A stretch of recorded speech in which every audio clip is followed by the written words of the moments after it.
Hello and welcome to Tales from the Backlog. My name is Steve Boshier and I will be your game master for the evening. If you don't know this channel, this is Shadows of Archonia, where we have all sorts of games. Every Monday night like tonight, we play Tales from the Backlog. That's the name of this show.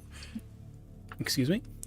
We do a quick succession of games in 1 to 3 shot stories before moving on to a new system. We have a rotating cast of players on this show, and we play it usually, like we are now, remote, so that our good friends from elsewhere on the planet can join us.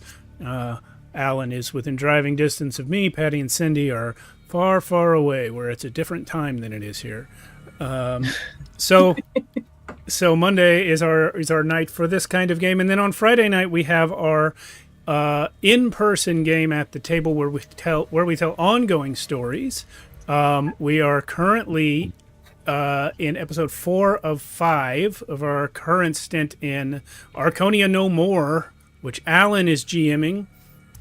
During a brief hiatus from our even longer form campaign, Shadows of Archonia 2, which we play in Worlds Without Number by Kevin Crawford. So if you come by on Friday night, pretty much everything you see will be set at some time and place within our homebrew setting of Archonia. So that's that show, and this is this show. If you like what you see here, come join us in our Discord. It's a lot of fun.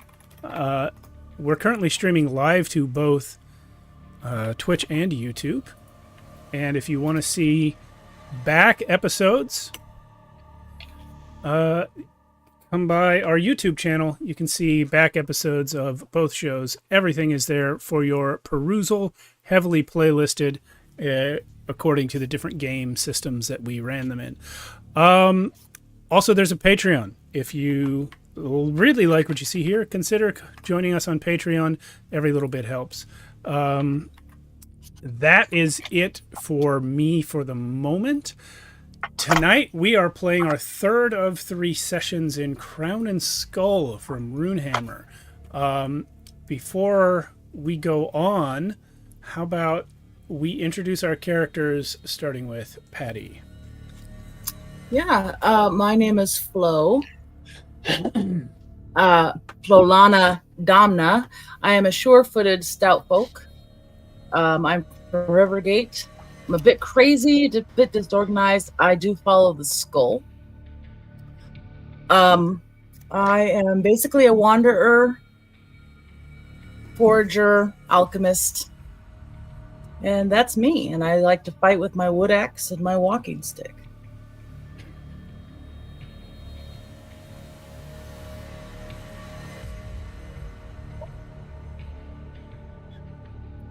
Nice.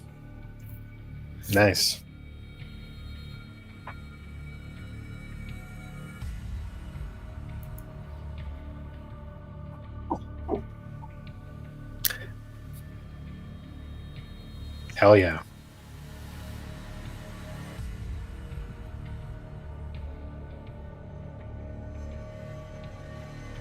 Dude, all that was muted because I was chewing something.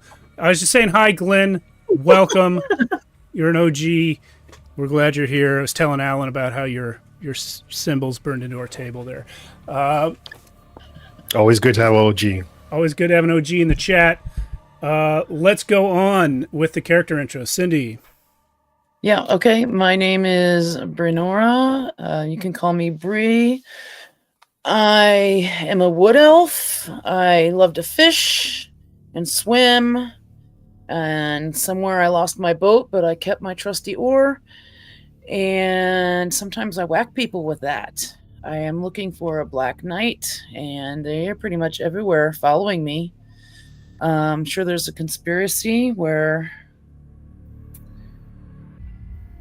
the knights are out to get everybody. I'm following the skull in order to use whatever means possible to seek revenge on the Black Knight that killed my sister and left me for dead. And we'll all keep an eye out for that Black Knight. Yes. And I'm Alan. I'll be playing as Ray. I'm one of the redcoats in Rivergate. I'm actually a wood elf too. I actually didn't realize that at first. Wood elf also, and I was a guard of Rivergate, but now I'm sent on the quest to find this slug, right? Slug.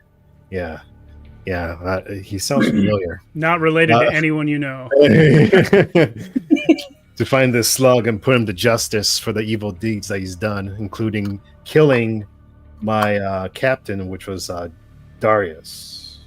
Mm-hmm. Yeah. Mhm. So, Now, Bastard. and I'm also lawful. I got the crown. that's right. We finished up our last session with our player characters being offered the choice between the crown and the skull. This is something you do in this game whenever a character has earned 25 hero points in play, not counting the ones you had at character creation. So I gave the hero points out really fast. I doubt if we were doing like a real campaign, I doubt you'd be doing this by session 3. But I wanted you to have the chance. In this world, the crown and the skull is a sort of narratively infused alignment system. It basically represents, are you a roguish anti-hero like Conan, or are you a lawful traditional hero like I don't know, who's that? Some kind of paladin. Carrot from Discworld, I guess. Anyway. That's me. That's what I read. And so, predictably, Flo and Bree both took the skull. Ray took the crown. Honest Bob would take the crown. Honest Bob would get in big trouble if he took the crown, let me tell you. Glenn, I see you in the chat. Being on YouTube, you're probably a couple minutes behind real time. That's why I'm responding slowly. That, and I'm running a game right now. But also, I noticed this on your sheet, Alan. I don't think it came up last week, but Ray also has some spells. Yeah, I do. Yeah. Oh. The only spellcaster of the group here. Yeah, he has. He just hasn't had the chance to use them yet. Yeah, So. that's right. So I gave a little bit of a recap about the crown and skull part. Does anyone else want to sort of jump in and do a sort of a communal recap of what's happened so far? I mean, I already said that Darius was killed, and we communed with the queen to get supplies and maybe even a boat, and that's the last thing I remember. Right. Because Slug had blown up some kind of crag outside of town, and we went to investigate and bought some kind of fire beans, and went down this big hole, discovered a bunch of creepy things, including Darius. And here we are. Yeah. So specifically what led into the crown skull choice was Flo, I believe you had brought up the question of, is there some sort of magical guild or group in town that could help us figure out what the heck Slug is doing? Correct. It was at that time that you went to see Lady Walcrest to ask her that question, and she was there with Tariq, now Lord Tariq, the new commander of the Red Cloaks, and Dehar, who is a wizard. And Dehar told you that only those who have taken the skull are admitted entrance to the Mages Guild in town.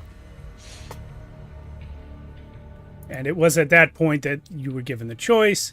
It's been a couple days. You guys have spent hero points gearing up.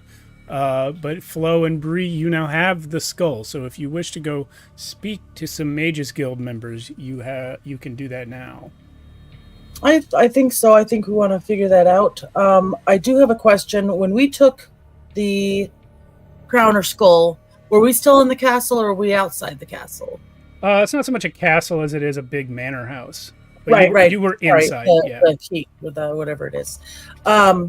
So we were inside, and because we took the skull, it says we have the Ronin flaw, which means that nobody likes us who are part of the skull. So I'm wondering, do we need to go in disguise looking for this guild, this mage guild, going through town, or wait for dark? Things Just in the higher echelon of folk. Right. Yeah, so guards and everything don't like us. in this instance, because it's Lady Walcrest and she is your employer right now, and was your employer before you took the skull. Okay. In this instance, it's not going to apply. Okay, perfect. Now, the Mages Guild is all skull people, so you're fine there. Perfect. So I think that me and Bree should head that direction. Yeah. We definitely don't want to go alone. Okay. So where is it located in town? Well, you have Dehar here, or you can arrange to meet with Dehar because we're skipping a day or two later. Okay. Yeah. Yeah. And remember, I don't know if anyone said this at the time during the recap, but the last thing you remember coming out of the crags and using the fire gem from your fallen companion. Oh, right. There was a glow over in the neighborhood of Elk River. Oh, right.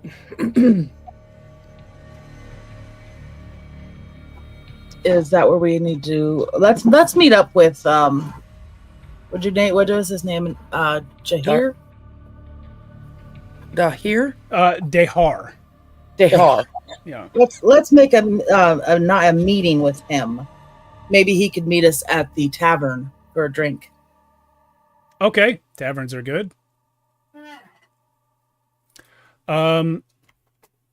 So you wish to have questions answered about Slug the Wizard. Oh, yes, for sure. Definitely. Well, because of him, our comrade is dead. Correct. So we do want answers, not even for Lady Crest, but for ourself. Right. Was he a member of your guild, I assume? Or is he still a member of your guild? I believe some time ago, years before my time in the guild, that he was a member. There are rumors about him, this secret, disowned brother of the Lady Walcrest.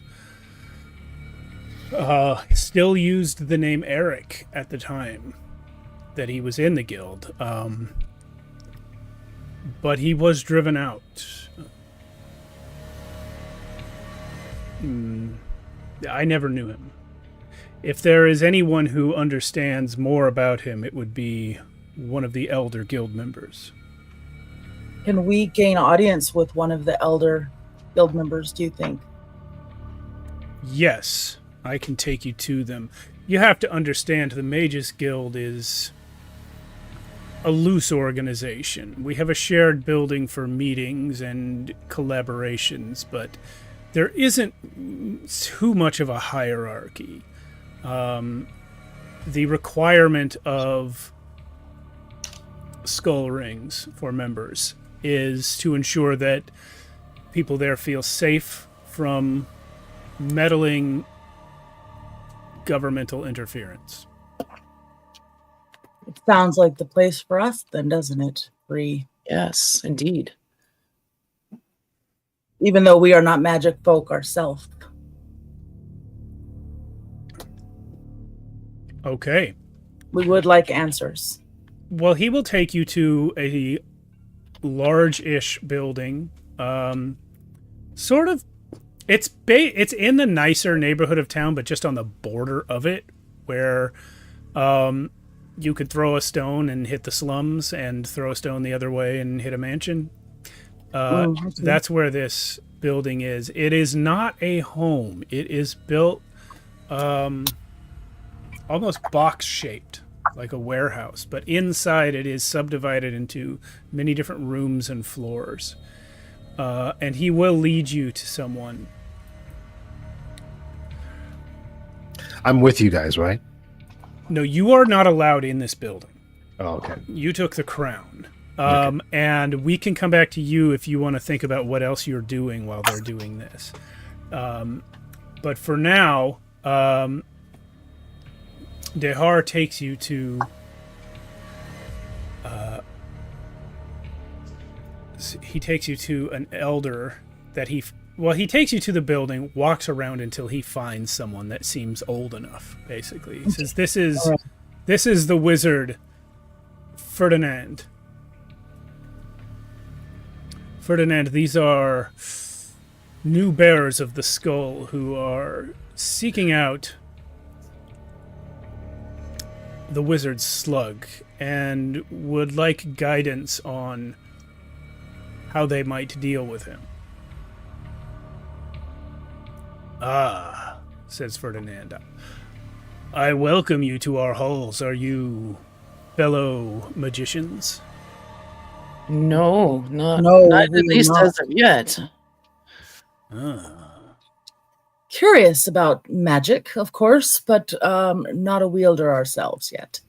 Well, what would you like to know about Slug? Well, we are kind of wondering what he's up to at the moment. If you guys know, do you happen to know what he's doing? What kind of magic he's using? I mean, obviously, you guys saw that the crag exploded. Yes, that was Slug, you say. It was Slug, indeed, and he killed one of the main guards. And why would you be interested in this? Well, one, because we were employed to assist, but also in our... We lost a good friend in Conrad. In the investigation. So sorry. You guys kind of... Yeah. You kind of Alaska'd a little bit there. We did. We did. Okay. But I got the gist. So, yeah. Ferdinand will say, yes, there were rumors that it was Slug who performed this action. Threats going around. Those of us who remember him some 40 years ago here in this guild, we know that he was really Eric Walcrest. It is not widely known.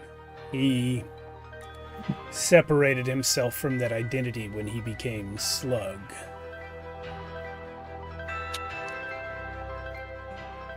As to what he's doing now, I have no information beyond what you have said.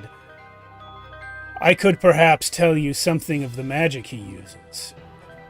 That might be helpful. Do we have the stone? Or does Alan have the stone? I think you kept it. Yeah, Ray was not part of the party who was present when Alistair died, because Alistair was Alan's previous character. So one of you guys probably has it. Mm-hmm. So, I am going to probably show him the stone and say, this seems to react in some way to what Slug is up to. We don't know if it is related, but it seems to glow when we are close to whatever he is doing. This belonged to our lost companion. So It is also the reason he is dead. May I examine it? You may, but we do need it back. It is personal. Sentimental.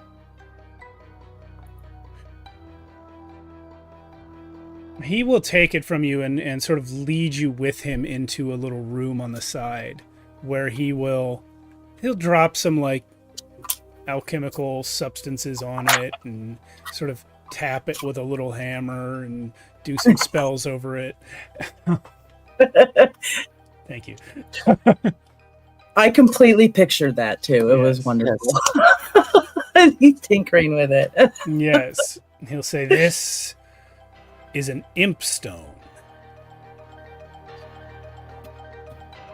And what is an imstone used for? It What has is its purpose? it has a connection to devils, demons, and hellfire. It can be used to detect them, control them, summon them, channel them. I wonder why such a thing would be left. What did he say in his He pact inherited or I to believe him? Inherited. he inherited this. Why do you think he would inherit something like this? He was not a magician that we know of. Well, a stone this small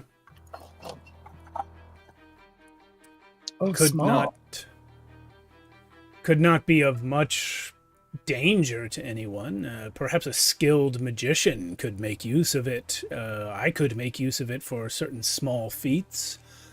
But this is not a massively powerful artifact. Why do you feel that this is related to what Slug is doing, if it is something that was found on your companion? Well, when he would hold it up and he actually died because of this stone, I believe. Mm-hmm. Each time he would look into the stone, or even us, and it was pointed at whatever Slug had done, or it appears where he may be now, it glows. It would glow if there were hellfire or demonic presence. It would glow if there were another imp stone nearby. It certainly is a way of tracking Slug if there are no other people using such magic in the vicinity, and there should not be. That was my next question. Is it unusual to be using hellfire and demon magic? It's not unheard of. We do not put restrictions on what types of powers people may use here in the guild. We do put restrictions on harming fellow members, and it was that rule that Slug ran afoul of and was driven from the guild for. He's a demonologist. At the time, his powers were small, but he was mischievous and conniving, and he harmed some other people here and their families, and for that he was thrown out of the guild. Well, rightly so, I would say. He doesn't seem to be a very nice man from our encounter. Right. Being a nice man is not required for guild membership. Well, but I would assume not. yes. I would assume not. So you believe that if we follow this stone, if we let it lead us, it will lead us to anyone using this type of magic or hellfire itself. Yes. All right. And this stone itself will not harm us. Not that I know of. I've never had one. Bree, what was it that he touched that killed him? Do you remember? Well, it was a stone even larger. A larger imp stone? Were you hit on the head, Flo? I must yes, have wasn't been. it? Am I not remembering correctly? Maybe I was hit on the head. Yeah, out of Wasn't character. it a much larger stone with, I think, the dead inside of it, if I could see properly, that he took his stone and I believe touched Yeah. the stone. his stone to the larger one. It was pretty traumatic. Which So ended up the whole causing event, his death. Yeah. So he was not killed by the stone, but he was killed while holding the stone by an attack from one of the creatures down there, one of the fire creatures. But there was a larger stone, and it was reacting to his stone. Yeah, much larger. Alistair's stone is palm size. You carry it like this. The one that you guys found down there was elephant size of a small house, maybe. And so its disappearance when you returned with some guards is another part of the mystery, which is why you went to the top of the crag and did this, trying to find a trace of it. Great. So yeah, if you tell all of that to Ferdinand, he will become concerned. Okay, so yes, Yeah, there was definitely. a very, very large stone that was very similar to this one. And now that I'm remembering correctly, the stone itself did not kill our companion, but we were under attack when he was holding it up to this giant stone. And it was reacting. Yes, it would. And you say you saw the dead in it. We saw something inside of it, yes. After your friend died? Perhaps his soul was sucked in? Yeah, We really don't know. it appeared that way. One moment. He's going to set the stone on a little shelf, open a drawer in his desk, and pull out a giant magnifying glass. It's like a gold-rimmed magnifying glass with silver runes etched around the outside of it. And he's going to place that over the stone, and then he's going to light a candle behind the stone.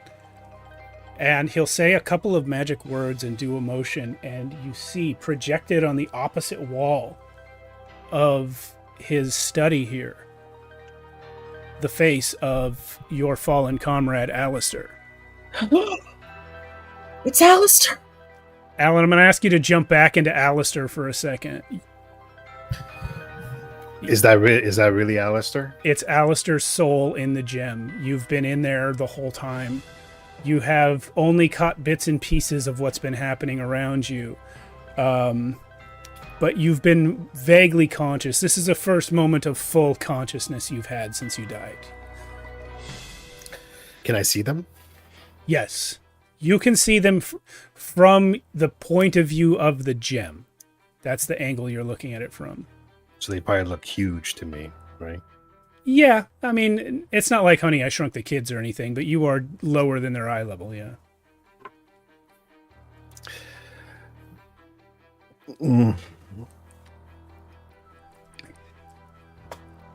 Yeah, he's just looking back and forth. Is that you? Yeah, is this heaven? I can't tell. No, man, this is not. This You is are not actually heaven. inside of your stone. You're Oh. trapped. Are you really? Is that really you? I mean, yeah, it's just I can't feel anything though. You can't. Are you guys okay? Use those muscles and punch it. What was that? You guys all right? As Bree's getting desperate. Use your muscles and punch it. He Punch the tries. stone, Alistair. Get out. He tries punching, but I assume nothing happens. You punch, and your fist just starts out going full speed like a punch, and then it just slows down against your will, like you're trying to punch through jello or something, and then it gets thrust back. It doesn't hurt, but you cannot punch. Now, is it physically like me? Like, do I still have all my clothes on from before, or am I naked, or what? You are.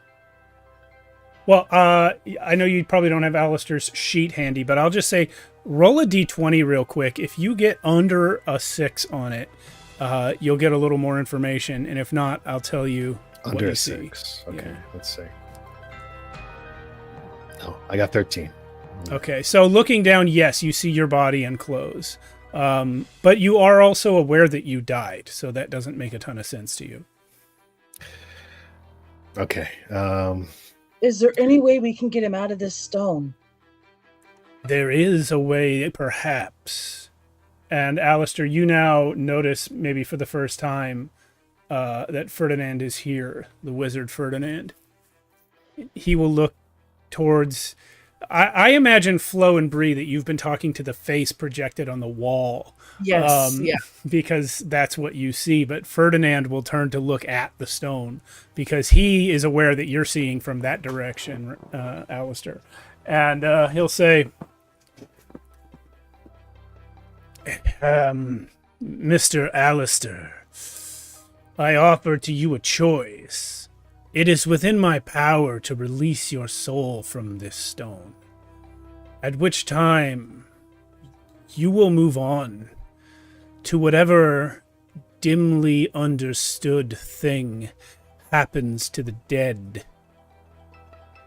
I can offer no guarantee of where, if anywhere, you will end up in that instance.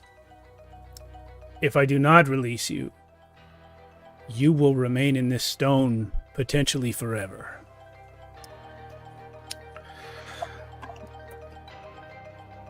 I mean, I would love to... I kind of want to stay with Bree, if that's okay.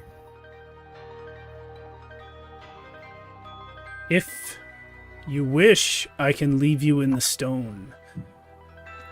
But I cannot provide any means for you to communicate with your comrades once you leave here and my magical devices. I see. So outside of this room, we will not be able to communicate with Alistair. And I'm now looking at the stone. I cannot offer you any way to do that. There is perhaps some way, but you see the various implements I had to use to make this possible. Correct. Yes, I do Right. see. This could be a long endeavor. It could take some time. Although being dead, you have a lot of time. Does Alistair would ask the wizard, right? Yeah. You ask him, is there magic or sorcery that could possibly bring me back?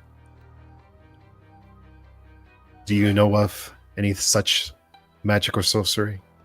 Only in far-off rumors and children's tales. I have no direct knowledge of any power that can restore the dead to life. But you're telling me there's a chance. Well, in Alistair, at least we could maybe find a way to communicate with you. Because if this wizard can do it, maybe we can find a portable device to take with us. That's true. Perhaps, if that's what you really want. If that's what you want. Well, let us not hold you back from whatever awaits you. I will say this just to speed things along. We'll pretend a conversation happened about it. If Flo and Bree, and even Ray, if you want to go find him and ask him to chip in, if you guys collectively spend 10 hero points on it and another day's worth of time, the wizard Ferdinand will rig up a portable version of what he's done here. I am willing. Yes, I am willing to do that. 10 just 10 me hero and Bree, points I is kind of a lot, but yeah. Yeah. Can it be future hero points? No, you have to have them now. Oh, I don't have them now. If we're gonna split them up between ourselves, I have them. I have enough. Okay. Bree, you can pay me back later. Okay. Or I can. I will take Alistair with us and be able to communicate with him. If that's his will. Yeah, Alistair says it would be nice to visit my gym one last time. Okay. I promise to take you there. Okay, weirdo. Thanks, Bree. That's what you want. I'll take you there Whoa. every day we're in town. I promise.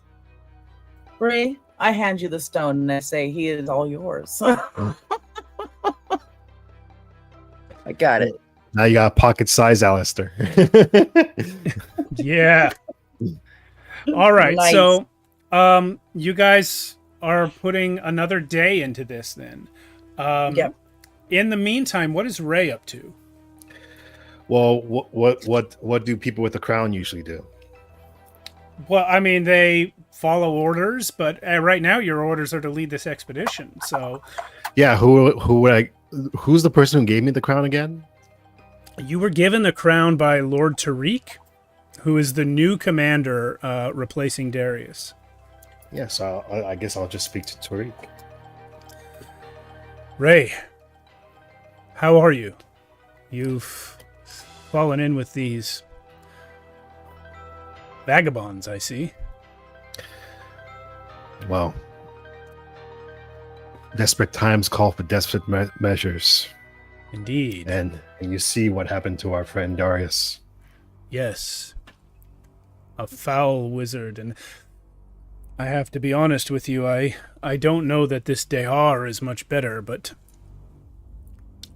if what the Lady Walcrest says is true, and Slug is her own brother, it may be critical that we put a stop to him. I know that he was disowned by his father, but were something to happen to the Lady Walcrest, it's entirely possible he might somehow garner support here in the city. We have to do what's just, and he must pay for the murder of Darius. Of Darius? And whoever countless others he has murdered on his way. Well, a great many if rumors are to be believed. Plus this Alistair fellow who Darius hired. Yes. Although one of our own people of Rivergate. Yes, indeed, and we now know that it was not Darius who hired him. It was Slug in disguise. That is what the information we have has led us to believe. So, if that's the case, why would he hire a party to come after himself? You know how it is with evildoers. They just like to play with their food. Perhaps. I was there nearby when the supposed Darius hired Alistair and his two friends. He seemed to call him out of the crowd because he recognized him as an adventurer. He carried a sword on his back, and he was leaving Rivergate in a hurry shortly after the explosion, along with two companions with no luggage to speak of.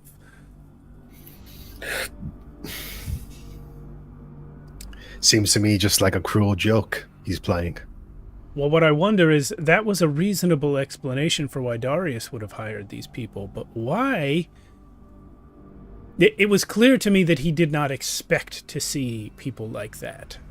He reacted to something he saw. What do you think Slug could have seen that would make him hire these people? I assume Ray knows about the stone. Maybe he saw that stone that Alistair was carrying. Yeah, I believe Flo and Bree told the whole story of everything that happened in front of you to Lady Walcrest, so you would know about that. Could be possibly that stone that the young man was carrying. Alistair.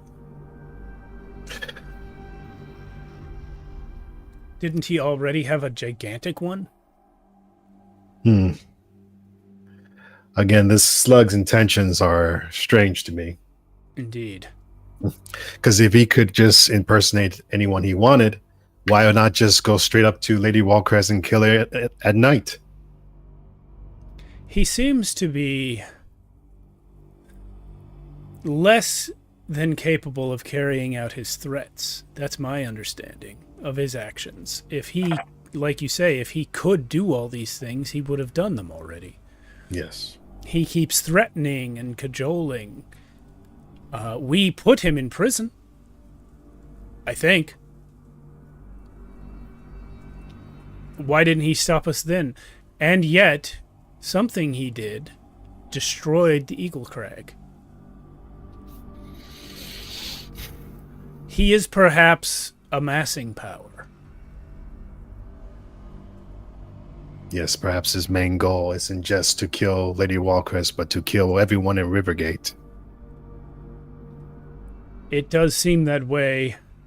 That was his threat to the council, but I don't see how that gets him power. I don't see how that gets him what he wants. If he wants revenge, that, I suppose, makes a certain sort of sense to destroy the entire city that cast him out. But what he said he wanted was control of the city. And the destruction of it was to be punishment for not getting control of it. Again, we need to learn the extent of his powers before we can continue. And hopefully we can track him down at least. We have been sending patrols through the caverns that were discovered under Eagle's Crag. One of our privates, Private Valentina, pointed something out. The indentation in the roof of that first cavern, combined with the shape of the passage down, indicated to her that a hole was punched into the cavern from above by some powerful force. If that is the case, then two questions. Well, at least two. One, did Slug punch a hole into his own base, his own base of operations? Two, how did he get in and out before he punched that hole? And three, was it him at all? Well, unfortunately, I was not there. My two new companions were there. They could possibly shed some more light on this, but... Perhaps. The evidence seems to indicate that the original explosion was caused by this punching of a hole into the Eagle's Crag. That's our best guess. What could have done it? We have no idea.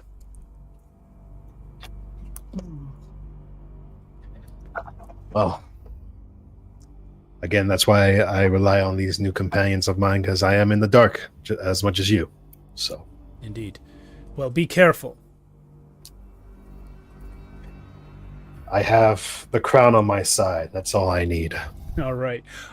So, Ray, Tariq is going to assign 3 guards to you to travel with you in the wilderness. So the companion rules are on pages 46 and 47. Okay. So basically in combat, they just act on your turn. They don't add more to the action economy. But yeah, that's how they work. Is there anything else anyone would like to do before we leave town?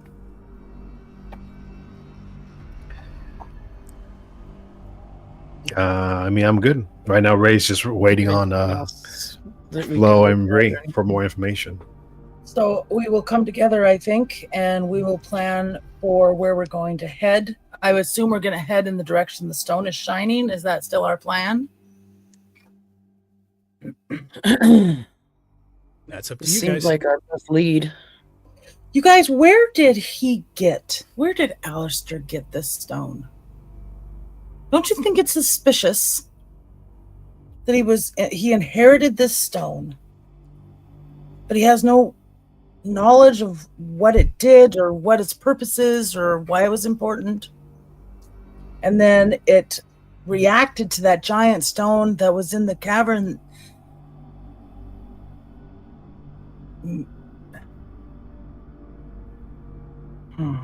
Where could that have stone gone?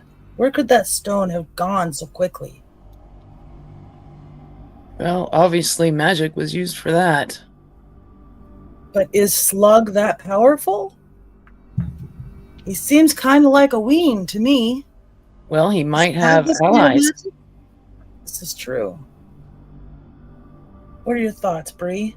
Do you think that we should look into where he inherited this stone, or even worry about the stone that Alistair is in now?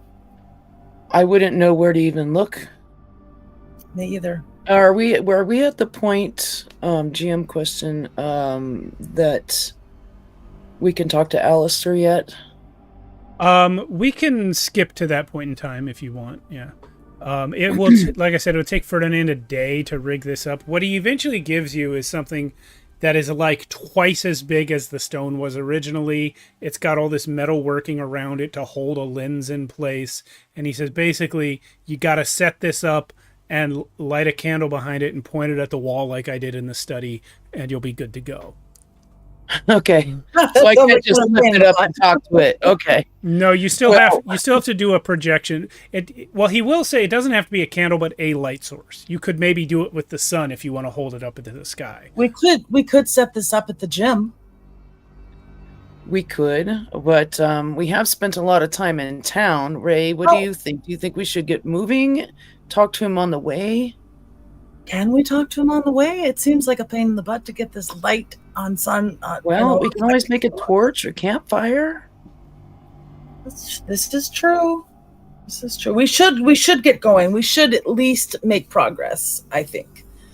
But I would like to talk to Alistair. You knew Alistair more than I did. And I'd like to, maybe find out a little bit more about the stone, just for my own well-being. That's fair. Why would he have a stone that detects demon magic and hellfire? Why would he inherit such a thing? Are you setting it up and asking him? I would like to, yes. I'd like to set it up in his gem so that when he appears, he's in his gem, he gets his little, whatever he gets from this weird gem, and then at the same time, ask him. Ask him, where did he get this gem? Does he know anything about his family where Brimfire and all this crap would be even relevant? He didn't seem like a wizardy type guy. Well, Alistair, what do you know about the gem? Where'd you get it? Well, again, you kind of turn on the gem, and Alice is there, and he and he turns around and he asks you, and he says, "Well, it's hard to say. All I know is that I inherited it from my my grandfather." Was your grandfather a wizard? Or do you know if he was aligned with the skull or the crown? I don't know. He kind of kept to himself. He didn't even give it to me personally. He kind of sent it in a letter. And he just said, "Please give this to Alistair." That is very strange. So, do you know where he resided before he passed? He was a hardcore elf, so he just stayed in the woods. And again, the reason I got this stone is because he passed away. So I couldn't really ask him where he found it or why he decided to give it to me. So more mystery, more questions. Well, okay. Well, are we ready to adventure? Are we ready to face this thing head on and find Slug and figure out what the hell he's up to? I'll definitely be cheering you guys on from inside here. We're going to take you with us now that you're 10 times bigger than you were. Yeah. And more a pain in the ass than you were to begin with. I appreciate it. It was in my backpack. So All right, so I want to get into some mechanics of the companions you've been assigned. So they were assigned to Ray, but for the purpose of table mechanics, I'm going to give one to each of you to control. Companion rules, like I said, are on page 46 and 47 of the book. These will be 12-point companions since they are human retainers. And it's important to note that if you choose to have your companion take an action in combat, it counts as your own action. They are not doubling the number of actions you guys get. This is designed to keep like someone from taking over the entire action economy if they have companions. But you do have extra bodies with you. So the three of you, the three of them, there's 6 people. Okay. And I will ask you each to name your red cloak. Oh.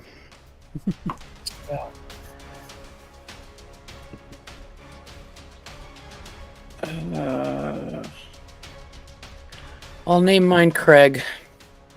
Craig. Oh, you cheater. You were going to name him Craig? I was. Wait a minute. Who is Craig in your lives? He's our best friend. Okay. And he's an amazing. He would play this character perfectly. All right. I was pick. Okay. So I was looking at my phone. Which one of you picked Craig? Cindy. Cindy picked Craig. Okay. Patty and Alan. George. Okay. Craig, George, Jane. and Jane. There you go. Those are your red cloaks. And you guys are ready to set off, I suppose. Yes? Yep. Yes. All right. Got So- our food and everything's ready. All right. So you guys are heading out from here and heading towards Elk River. Mm-hmm. So,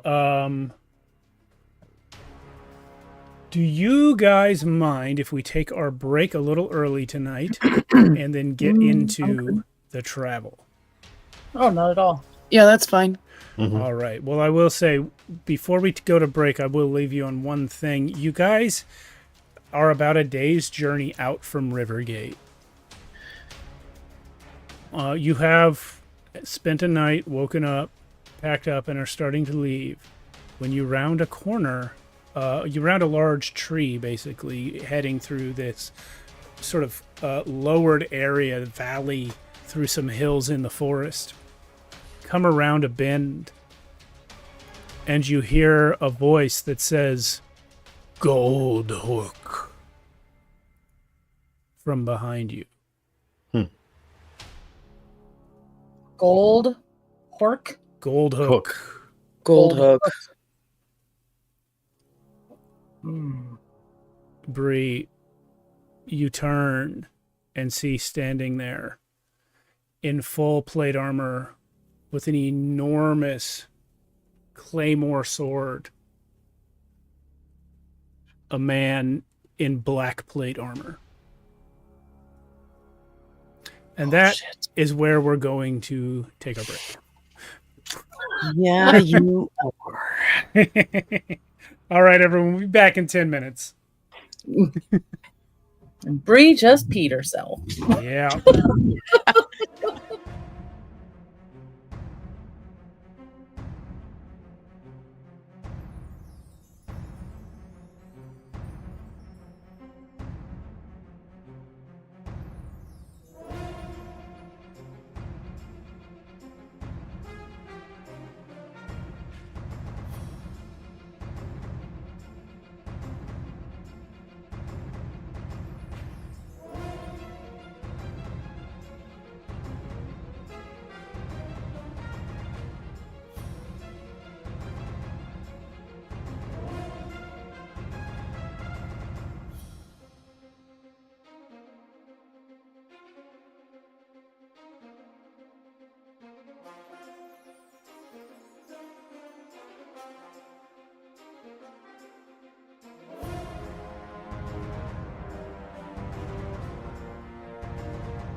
We're back. A dark night has appeared Oh no. and has spoken the name Goldhook, which is Brenora's last name. Now,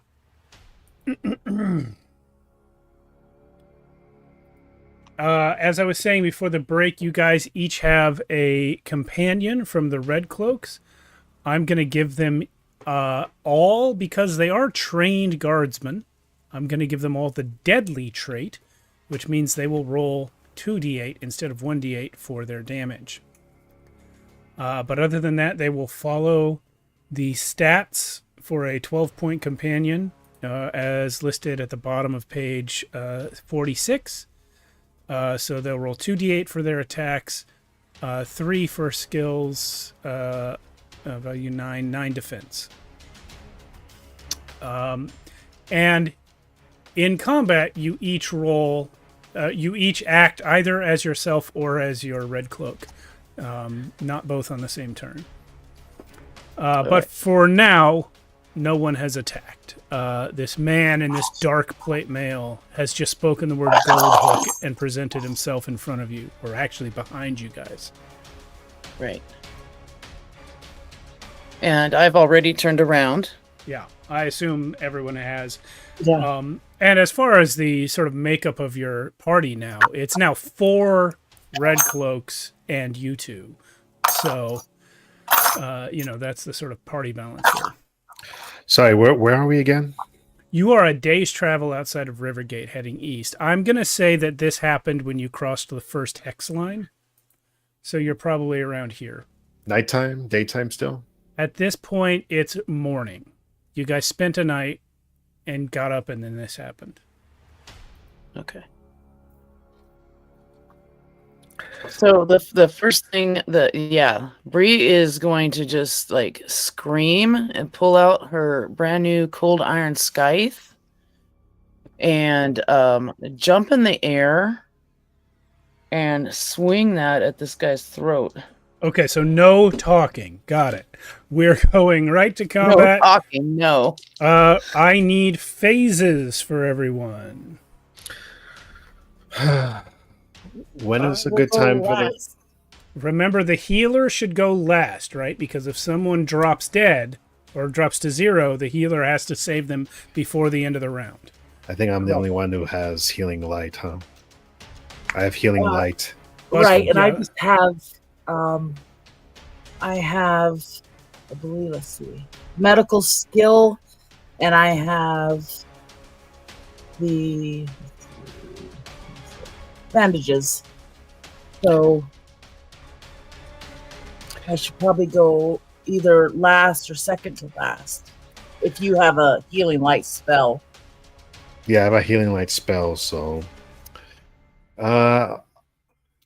maybe I should go last. Yeah. Okay. And I'll go second to last. So that's Ray on phase 5. Flo on phase 4, is that right? Correct, yep. And Bree, where are you going to be? Phase 1. Okay.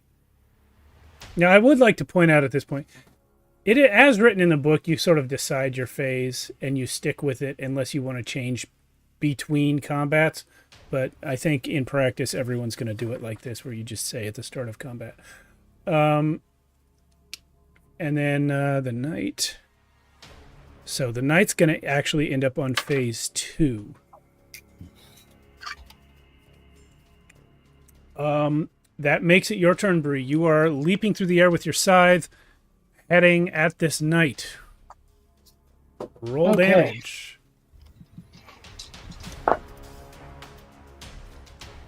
So, with this scythe, if I roll a 10, it's an insta-kill. So, I rolled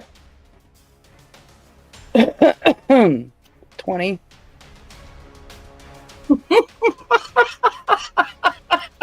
You rolled 20. What's the damage die for the scythe? Well, It's 2d12. Okay. So 12 plus 8. Can you? I'm sorry. Can you show me where this insta kill thing is? Where is the size? That is on. Here, I've got it. It's written. under skull. I believe it's 58 or 9. It's under the skull weapons or skull equipment. Got it. Thank you. Second from the bottom, I Uh, believe. If she gets a 10 or higher, it's an insta-kill. okay. Skull equipment. Cold iron scythe. 2d12 blade. If you hit for 10 plus, kill your foe. 3 points. Okay. You know what? That's what happens. I cannot believe that. You straight up kill this guy. Where do you want to hit him? I want to right under his helmet. I want to take his head right off. You do so. His body falls to the ground. His head, helmeted still, his helmeted head rolls a little bit off to the side where you knocked it. And then from that helmet, you hear again, Gold Hook. Jesus. What the? Does Gold Hook ring a bell? Yeah, it's That's Bree's my last name. Oh, okay. Never mind. Look Why at, is it look at still the saying screen. Why is it still saying my name? I am going to go forward, if I can, and poke it with my walking stick. You're poking the head? I'm going to try to somehow whack the helmet off the head to see if... You can lift the faceplate more easily than you can knock I the didn't helmet want to touch it. Okay, with the stick. I'm going to Yeah. lift the faceplate. There is a pure, flat, black-colored humanoid face in there. And it says, "You are not Gold Hook." Well, you should be dead. Poke. We should all be dead. Possibly. Poke. I'll stop that. approach. Let's I'll go. approach. I'll say, "Why aren't you dead? You killed my sister. I killed you. It's your turn. Die." I came for you because you escaped. Yeah, I escaped again. Your turn to die. That's not funny. What do I Did have? you? Do we have anything? I'm gonna look around. I'm Catch looking. it Fire. Anything? Do you have anything there, Alan, to poke it? Catch it on fire? I mean, I might have something. Let me see. I mean, I can. Out of pure fear and reaction, can I just punch it in the face with my new claws?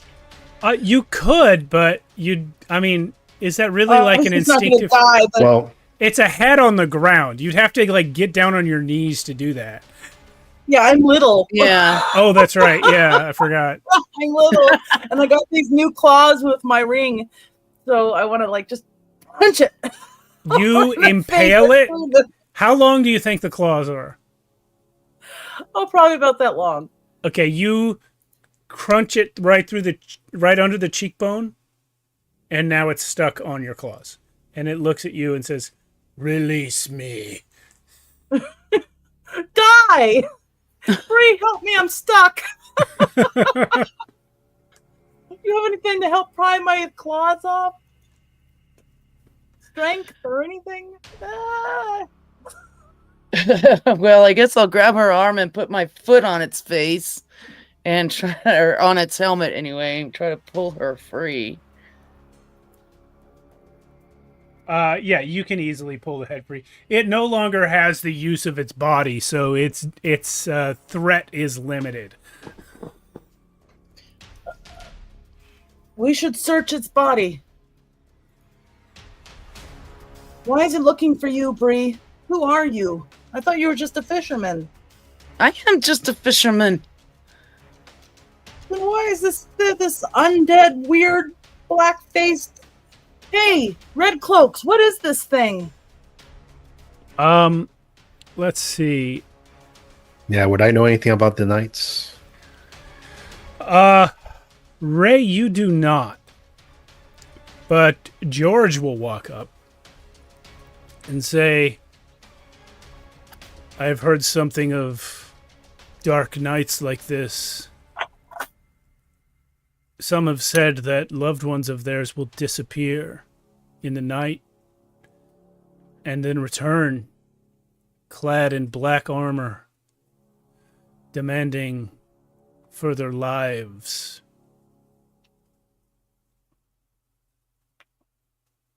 He will look at the decapitated, punctured head and say, what is it that you are after? And the head will reply, we should all be dead.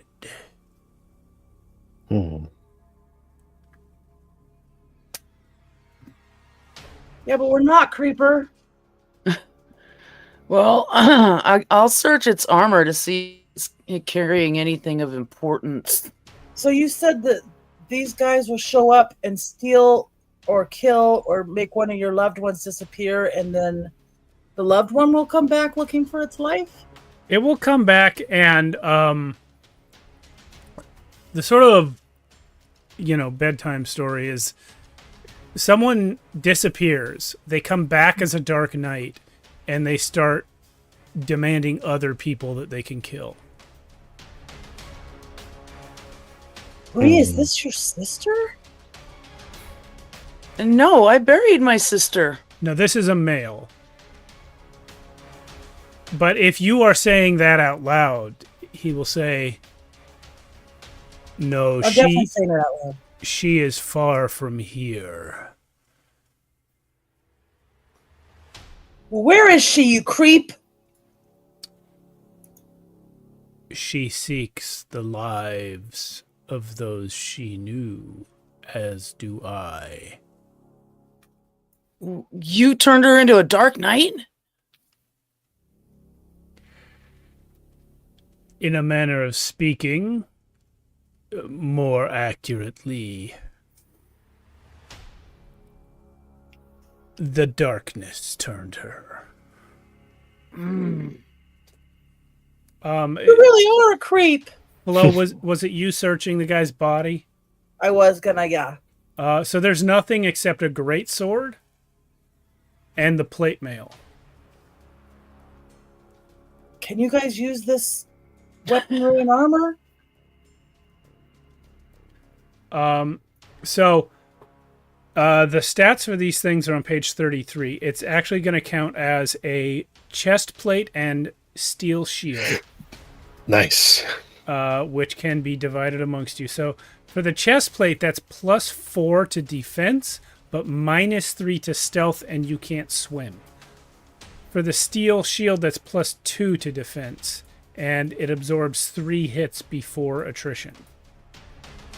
Oh, that's nice. Yeah. Well, that's I really will powerful. not take the chest plate. The chest. Bree likes to swim. And then the greatsword is a D10 damage, but requires 2 hands. You want the chest Bree, plate maybe there, you should Ray? take the shield.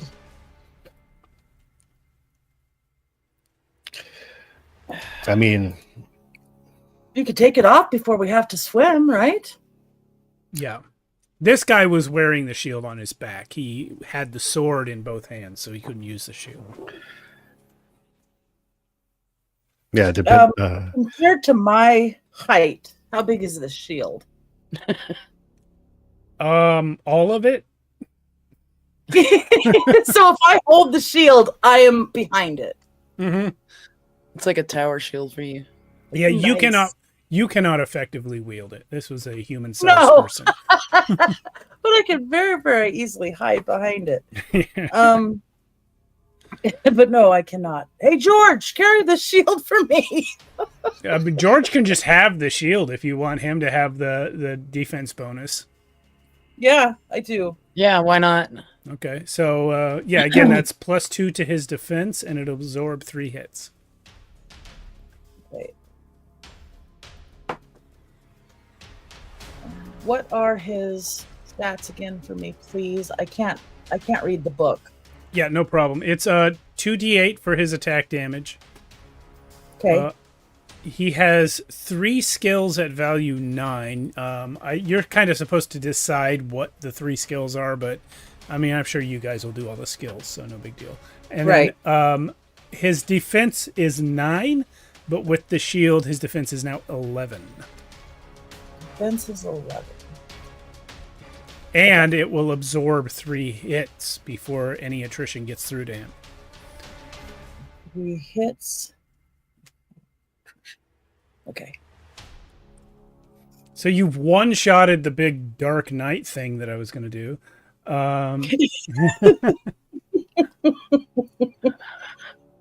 I never roll like that. That was awesome. Well, on 2d12, you're going to roll 10 or higher more than half the time. That's true. I just picked up that weapon like Yeah. today. That's really powerful.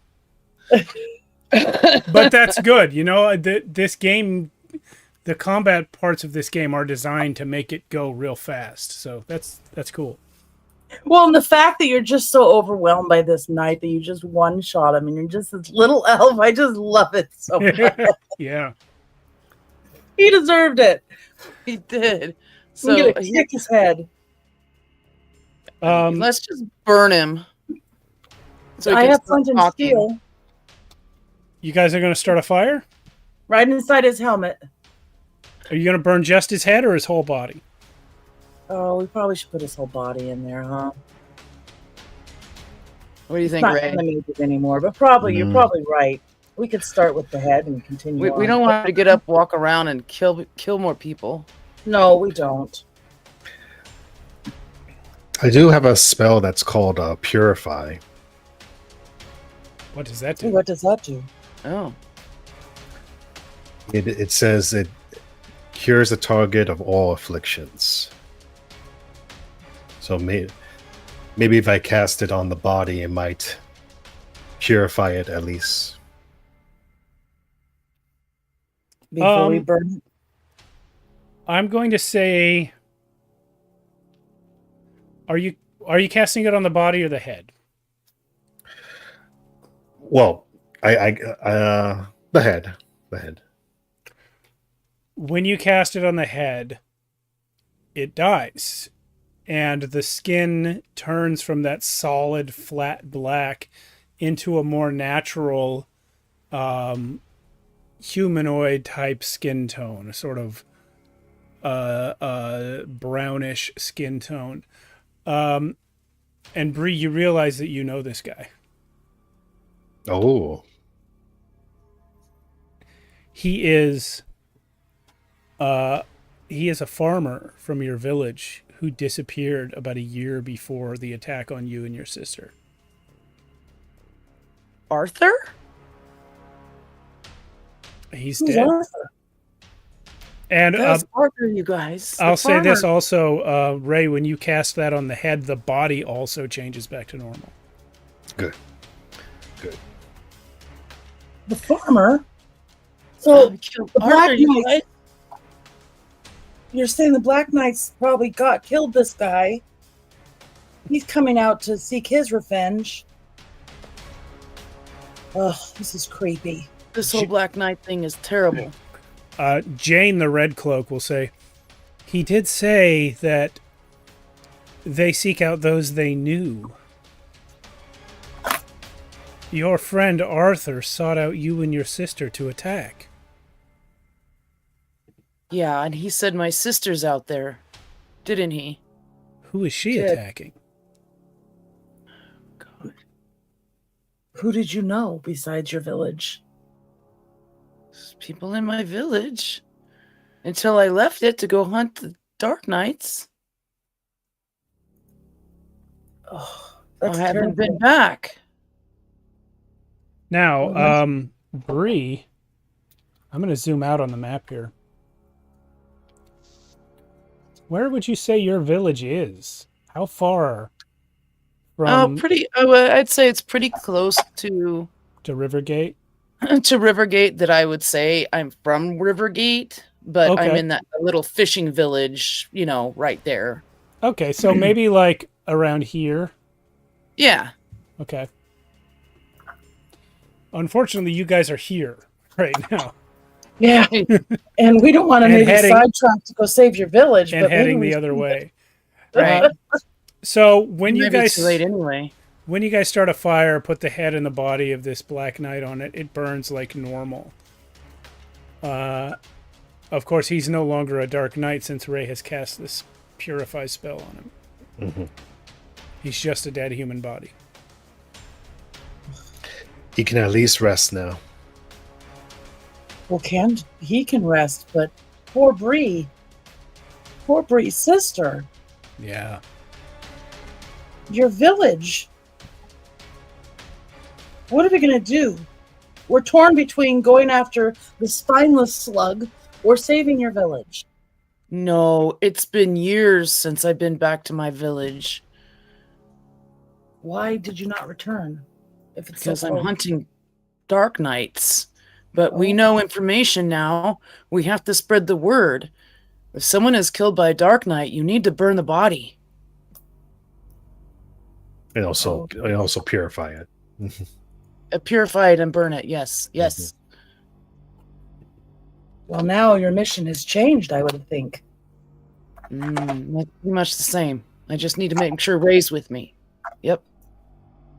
All right, Ray, you're stuck with us forever. All we right. should continue to find Slug. Yes. I agree, even though I think in my opinion, I think he is a spineless little worm. All right, we are gonna do hex rolls now. So, I because of the whole Dark Knight situation, I kind of mandated the first hex crossing. Do you guys want to go up to here or just straight west to here? What do you think? The most direct route would be kind of up. Can I use tracking to benefit this travel in any way? No, there are no footsteps to track, but you do have, or Flo has the crystal. You can still look through the crystal. Even though it has stuff all over it now, you can still kind of look through it. Yeah, we could. Well, there's a fire going, so we could use that real quickly to see if it defines the direction in any way. You're still sort of headed towards the center of this sort of bend in the river. Okay. Obviously, you guys can't see the river from here, but people have maps. That direction? Yeah, that direction. Okay. And you guys are here, so straight would be kind of through this hex. Okay. Into the woods. We could just head straight through. Yeah. Now, to pass through a hex, we are going to roll 2 dice. One of you will roll a location dice, and one of you will roll an event dice. These are D10s. So whoever wants to roll those 2 dice will need 1 for location, 1 for event. I can do one. Okay. I will do location. Do you want to do the other, Alan, or? Yeah, I can do it. Okay. Is that D10? D10, yes. I got 4. I got 8. Okay, Flo got an 8, Ray got a 4. 8 on the location roll means open terrain. Favorable even surfaces, easy to see goals. So you guys pass out of the thickest part of the forest onto a sort of hill overlooking a gently descending landscape towards the river. It's pretty wide open. There is still forest here, but it's not so dense that you can't see. And it looks like a straight shot towards your destination. Nice. Unfortunately, a 4 on the event roll means enemies. Uh-huh. You guys, as you stand here looking at this straight shot vista, are attacked by goblins. Now, you saw one goblin before in this story. It was the one in the shitter in the dungeon. So you already have an inkling that there are goblins either working for or with Slug. Yes. And now there are 3 goblins that attack you all. Okay. Well, I'll go. I'm gonna, I'll and go so we can last. say, yeah, I'll go second to last. Okay, same. Yeah, I'll go in phase 1. I'll use my bow. All right, the goblins are on phase 2, just like the knight was. Yeah, go ahead. There are 3 of them, like I said. Let me see what I'm rolling for that. By the way, the red cloaks that you guys have are armed with swords only, so they will only be melee. Okay. All right. Okay, so. My apologies. I did not grab the die for that one.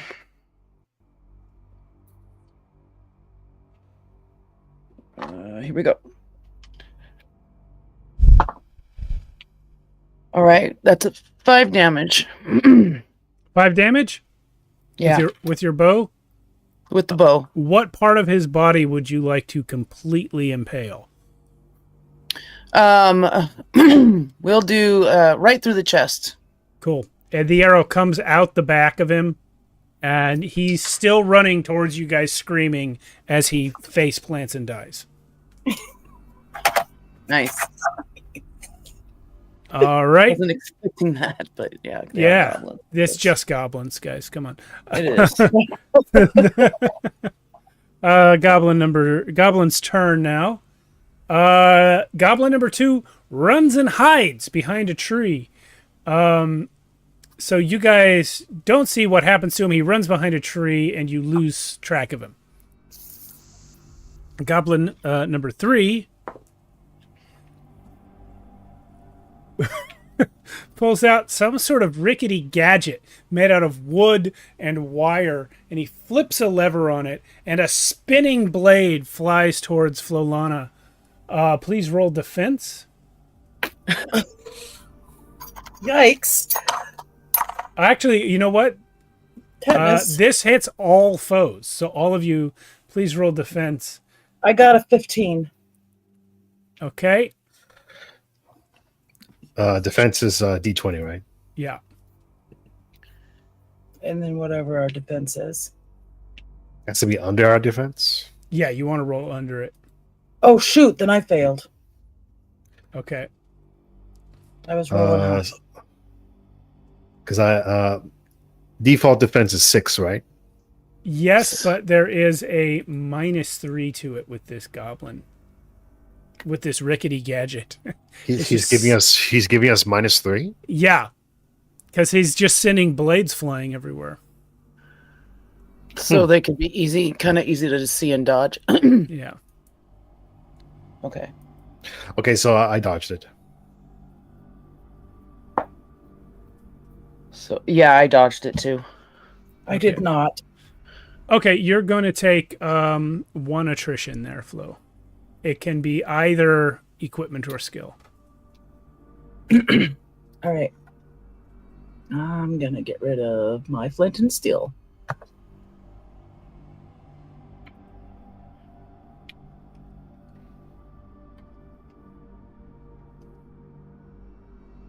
And this is this break my equipment, or it just goes away temporarily? It just goes away temporarily. It is not Okay. destroyed. You can use an action to pick it back up. Okay. Yeah. So that's basic attrition. That's the goblin's turn. Flo, you're up. So 1 goblin All died, right. 1 ran and hid, another pulled a rickety Just throwing gadget those on you. blades. Yeah. So I'm going to throw my axe How far away is this guy from me? I assume George is right there with me. How far away is this? He's Goblin. one movement round away. He's one movement. Okay. So can I just send George after him?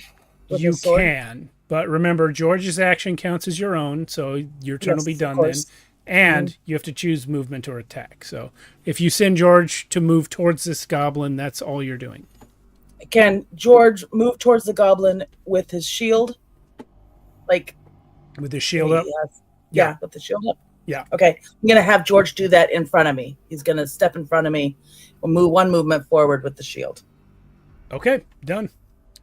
And now we are on Bree's turn. Oh, wait. No, I'm sorry. It's Ray's turn. Couldn't read my own writing. All right, is there a limit to how many spells I can cast? I don't think so. It's just one per action. All right, I'm going to cast Mage Armor. Okay. What does that do?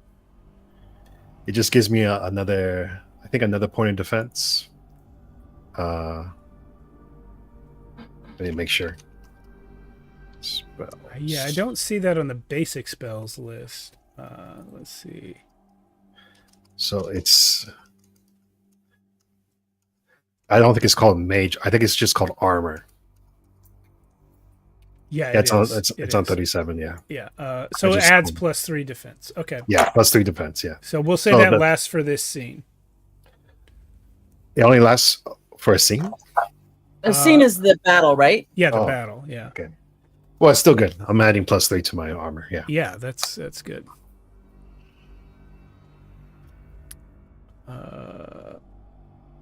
Cool. Okay. Oh, 1d6 phases is actually the default. So roll a d6. It's actually less than I said. 1d6 phases. Yeah, that's so it says on page 38, it says when using basic spells in play, answer almost every question with the defaults mentioned on page 37. I got 4. Okay, so 4 phases. You're casting this on phase 5 of round 1. So the next time it's Flo's turn, your armor spell will wear off. That seems awful. Well, it's 4 phases of combat. It's going to last through the goblins. It's going to last through the goblin's turn. Right. These default values should feel limiting quickly to the magic user. That is when useful upgrades like powerful, lasting, or dice upgrades can be bought with hero points.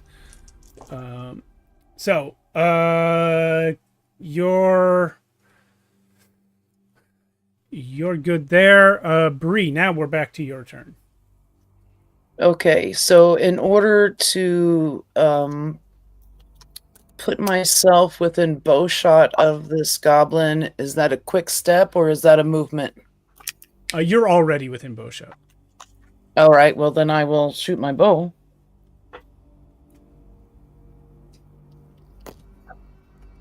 That's a 3. Okay, he's dead. Do you want to hit him in the eye or the mouth? Let's do the mouth. All right, so you got his brain. You got his brain stem then, yeah. He was busy going, trying to reload his weird blade thing, and you got him right in the mouth. There's one goblin left, but you guys can't see him. I'm going to roll tactics for him now. What die was that? Oh, it's a 3, so I think he's going to pop out and attack.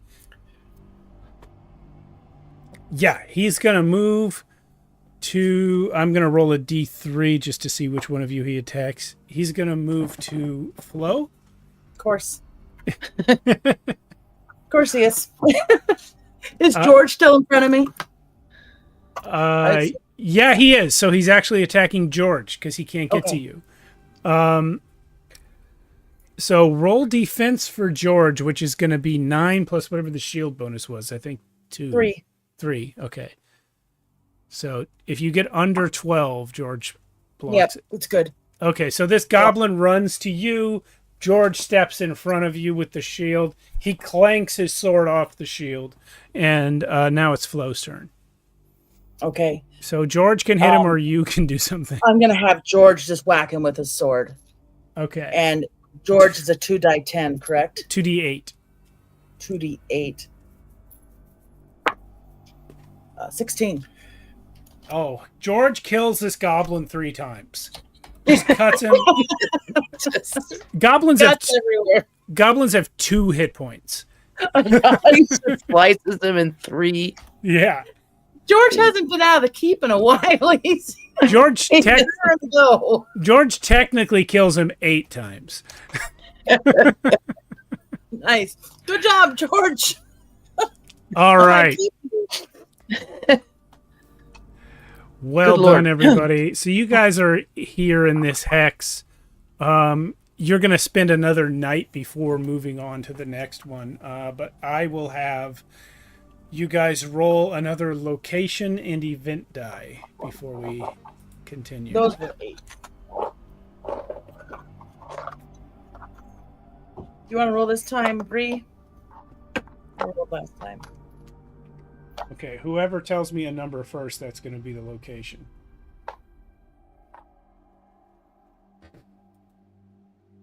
What are we rolling for this? D10. A D10. Just want to make sure I'm grabbing the right one. Okay. I heard a 4. 1. I got a 4. Okay, 4 means difficult terrain. 1 means ambush.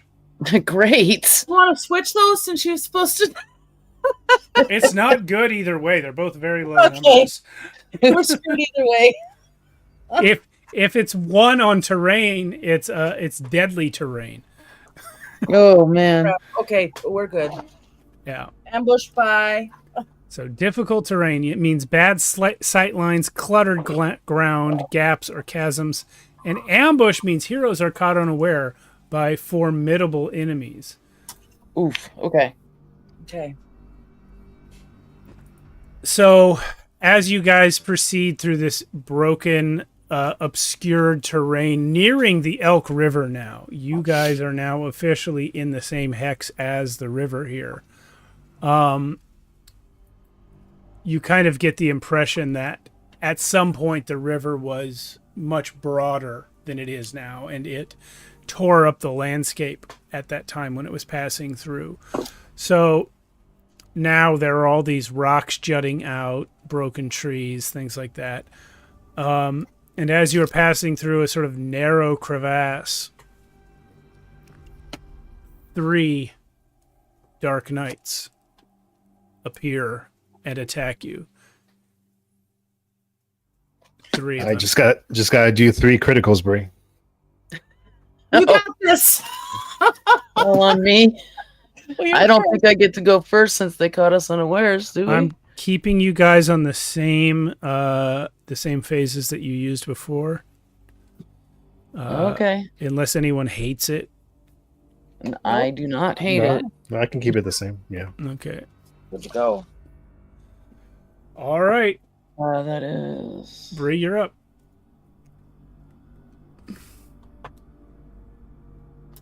Okay. I am going to use the Cold Iron Scythe. I just saw Carlos saying that the previous combat contained a goblin auto shuriken. That is a roll of 21. 21 on that first Dark Knight. Yep. So you behead him again. I do. Wait. When you're attacking, you have to roll high? No, you just roll damage. You just roll damage. There's no attack okay. roll in this game. Okay. That's the part that gets a little Yeah. I got confused with that again. Yeah. Just like this is something, Alan, you may remember that we liked a lot about Into the Odd, is that there's no attack roll. You just roll damage. It makes combat go way faster. But that's Bree's. Sorry, but she's rolling that 20 because she rolled a 21 because she has 2d12 for her weapon damage. Oh, okay. Gotcha. And a 10 plus is a critical. Yeah, she has this special weapon that a 10 plus auto kills. All right, that's one. Like I said before, rolling a 10 plus on 2d12, you're going to do that more than half the time. So That's why I picked the weapon. Yeah, you've auto killed a Dark Knight. Yeah. I was like, yes, please. And honestly, this is one of those things that if we were in a longer, more deliberately paced campaign, you would have said to me, hey, Steve, I want to buy this. And I would have had the opportunity to say, that's not available in this town. But we only have 3 sessions here, so we're just having fun. Yeah. But now it is... What's that? It does say you get 1 free equipment. Yeah. The skill. So... and then the knights are going to attack. I'm going to roll tactics for the first knight, something I never got to do with the knight that appeared before. So he's going to roll. He's going to do a weapon attack on Ray. Excuse me. Please roll defense, Ray. Okay. With a do I still have my mage armor? No, that only lasted 4 phases. That was over in the previous day. So roll defense, and you are taking a penalty of 7. So you're trying to roll under your defense score -7. -7. Yeah, because that's what these knights have. Wait, so my current score with my armor is... Because the default is 6, right? It's and then a default of 6. Then my regular armor gives me 3 more, so I get 9. 7, 8, 9. And then with his penalty of 7, you have to hit 2 or 1 on the die. Oof, man. Otherwise, you're taking attrition. Interesting. So this is like a spell? No, this is just his attack. He's an armored knight with a big sword. So that means just out of play for just a second, when it comes after me at -7, that means it's an insta hit. Yeah, yep. I got hit. Yeah. It's almost an insta hit on Ray. So he actually attacks with 2 weapons. I'm gonna say he's gonna hit Ray with the bladed one, and that's actually flesh attrition. And then he has a blunt weapon in his other hand, which I'm gonna say is a hammer. And he's going to roll that at Ray's red cloak, which is Jane, right? Jane, yeah. So roll defense for Jane, please. Her defense is... It was 9. 9. But now it's -7, right? -7, so she also has to hit a 2 or a 1. Dang. That's my girl. No, she got hit too. Okay, so she's going to take equipment attrition. We'll say she loses her weapon. Her weapon? Yeah. It just knocks it out of her hand. Okay. So she'll do only... We'll say if she attacks without her weapon, she'll do D4 instead of the 2D8. Then there's one more knight. He's also doing a weapon attack. He will come for, let's see, even, flow, odd is Bree. Coming for flow. Now, can I use my red cloak to be like, block me? Or does he have something like that, like shield or... You have not had a turn yet to tell him to do that. So no. No. That's right. Right. He does still have that shield, but you'll have to spend your turn making him get in front of you. But for now, this knight is attacking the both of you because they have a weapon in each hand. So roll defense for flow and defense for your red cloak. Well, I would say that I don't even have to roll because if he has -7, that's what my defense is. Okay. So... Then yeah, you're automatically taking. Oh, wait, no, I'm sorry. No, 7. I forgot I had the leather vest now. I got it from the guy in the gym. Is that +2 or +1? Yeah. So 7, 8, 9. So I have to do a 2. 2 or lower. You got a 20. That would be so good in some other games. I know. Yep. We're just so good at rolling high. Yeah. So yeah, you're gonna take flesh attrition, and your red cloak is gonna roll defense now. His defense being higher is 12, right? Because he's got the shield. Yes. So it's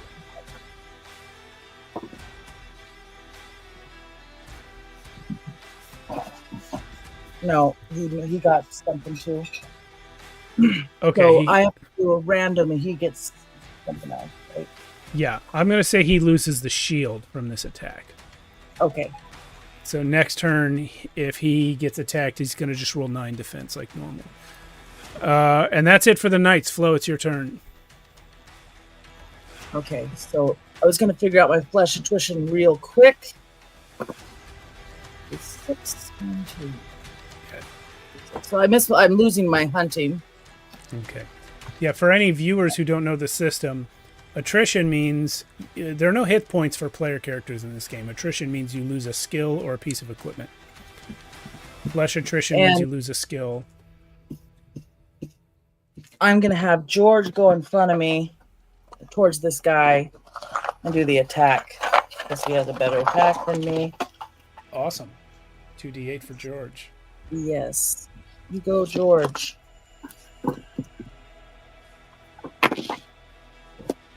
He got 5.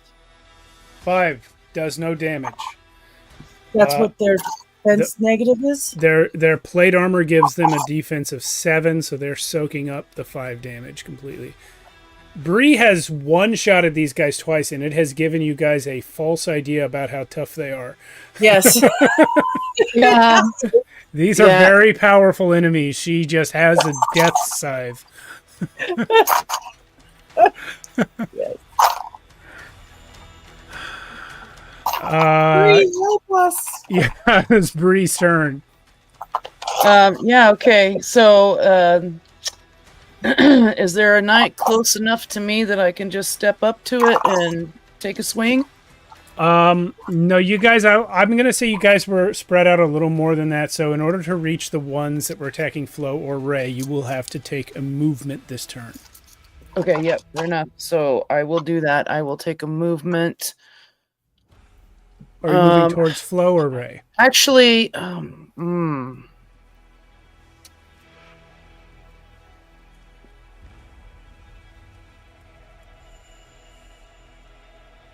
yeah, I'll take that. I'll take a movement towards Flo. Okay. Oh, I'm sorry. I'm going to clarify my handwriting here.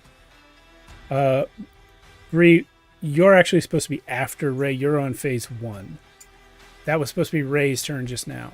Okay. Yeah, I'll go back where I was then. Yeah, Ray, you're up.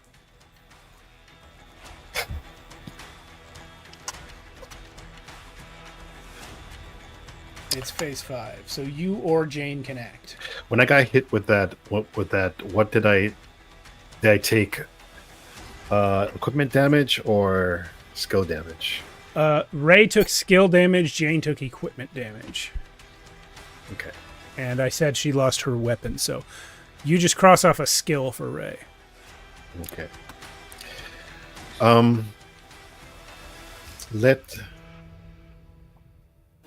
I want to tell Jane to pick up her weapon. Okay. Is picking up the weapon a whole action? Yes. Oh wow. Okay. That's why. I mean, it takes a place of hit points, so it matters when it happens. She'll have to. And again, you know, Jane and Ray share an action, so if Jane picks up her weapon, that's your whole turn. All right. I'll do that. Okay. Death Knight number 2. Remember, neither of these two standing Death Knights have taken any damage. Wait, sorry. Can I have her pick up a weapon and at least stand in front of me? Sure, that's just a sidestep. We'll say that. Yeah. All right, but yeah, then Death Knight number 2, he's going to attack. This is the one that was next to Ray. Which, Bree, you move towards Flo. So, yeah, this guy is attacking Ray and Jane. Roll defense for both of you. and this time he's going to do the opposite. We'll say he's sort of spinning as he attacks. So this time the blunt weapon is striking Ray and the bladed weapon is striking James. But roll defense, and you both must hit 2 or lower to avoid damage. I'm too good at rolling high. All right, so Ray, this time you will take equipment attrition, and Jane will take loss to a skill. She only has 3 skills. We never decided what they were, but we'll just say she's down to 2. Okay. And then Death Knight number 3. He is going to take a shield brace. He saw what Bree did to his companion. He's falling back, pulling a shield off his back to raise it up, adding 1 to defense for this guy. So 8 to defense? Yeah, he now has 8 to defense. And that's it for the Knight's turn. We're up to Flo's turn. Okay, so George is in front of me, right? Yeah, and I just want to clarify, I skipped Ray's turn and went to Bree, and then I went back to Ray. So I'm just assuming, Bree, that you then took your movement towards Flo. Right. Yeah, okay, so now it's Flo's turn. Okay, so I'm going to have George hit again. Okay.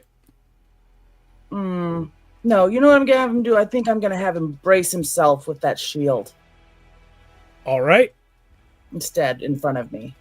No problem. I need protection. Well, he was already in front of you. I know, but I just want him to brace himself, prepare himself for what's coming. I don't know if that means anything in this game, but There's an endure skill. This companion gains a +1 protective attrition against a lethal hit. I don't know if maybe that will help. I'm not sure. Or a because of my- protect. That's what he's doing, is protecting you already, though. Let's see. Like I said, I can't read the book now, so I can't. Yeah, I don't know. We'll just, you know what? For now, just on the fly, we're gonna call it the same thing the Knight just did. It'll just add 1 to defense for him. Okay, perfect. And now it's Ray's turn. Phase 5. I'll start calling out phases instead of turns. That will keep us straight. I'm just gonna have Jane attack him, and she has the deadly trait, so that's 2d8. 2d8, right? Yep. 14. 14. He soaks 7 of it, and the other 7 gets through. Nice. And I can't do anything else. That's right. But you did good. And then he's going to shield brace, not attack this round. Phase 3, nobody goes. Phase 4, Flo. That's Flo. That is me. So I am going to. Oh, I'm so sorry. I skipped a whole Death Knight. Let me roll for him. Oh no, it's fine. You can skip him. No, that's good. He has to attack. You did have George take that defense action. I did. So have him roll defense now. He's getting a Okay, +1 to it, so he'll have a 13 total with that shield. 20. Okay. 20. Wow. So No, I'm not okay. yeah, I gotta go get my garbage dice real quick. it's hilarious. And I haven't even mentioned that these guys are they have an attack 3, which means a 3 penalty to your defense rolls. So he's taking attrition. And he's going to take, because you had him in front of you with the shield like that, he's going to take both the skill and equipment attrition. Okay. Yeah. Oh, wait, I had him lose the shield last round, didn't I? And he never picked it up. Mm-hmm. Did he lose it? Yeah, he took the equipment damage last round. He did lose it, so that action would have just been him picking it up. Yeah. So same effect. If he picked it up, he got He's hit. in front of me. He picked Yeah. it up. He didn't get the +1. Yeah, he got hit either way. So, yeah, he's gonna lose the shield again and also cross off a skill, which Okay. just like Jane, we didn't pick skills, but he'll be down to 2 of them. Okay. Now it's phase 4. Flo's turn. Oh, now it's my turn. I'm gonna throw my axe at this guy. Well, you know what? Throwing my axe at him will do absolutely nothing. I have a new skill. Tell me about it. I am gonna scurry away. That's what There I'm you gonna go. do. I'm going to You scurry do that. and get the fuck out of here. Okay, That's roll my under your skull. skill number. What is my skill number? Is I that, know what my skill number is that a skull skill? It is. Let's see. Oh yeah, I forgot about skull skills. I Character forgot. skill. Yeah, I grabbed one, but I forgot to write it up. So pay 1 to So buy let's- 1 point for skill. So let's see. I need to check one more page before I tell So you I what spent 10 on what's this guy, and I can only go up to 9, right? I think. Well, we got Max one on. skill for free. Yeah, But I so, got the skill for free, but I have to put points on it, don't I? right. By default, it's 1 hero point equals 1 point in the skill. Right, and we got one skill Oh, worth I got 9. you. Isn't it? That's what it says. One Yeah, I skill worth believe 9? so. Let me check. You took skill, so choose any one skull skill at no cost. Value 9. Yeah, Okay, so it's 9. yeah. So I will roll. roll under 9 to see if you scurry away. That's what I thought. I'm gonna sit here and watch the action. I got a 15. Woo! You failed to scurry. That's the clumsiest, most obnoxious scurrying this Death Knight has ever seen. I felt bad about George. I thought about leaving him, and then I Yeah, was like, you no, were conflicted George about the needs me. scurry is the problem. Yeah, I felt badly. It was the terrain and stuff, which terrain doesn't slow me down, so that's weird. But I You gotta failed to decide. get away. I'll say that you moved but failed to get hidden. Bree, you're up. I'm sorry, I've done it again. Ray, you're up. How's everyone looking right now with health? Not bad. Not bad. Okay. Mm-mm. All right, I'm just gonna have Jane attack him again. 2d8.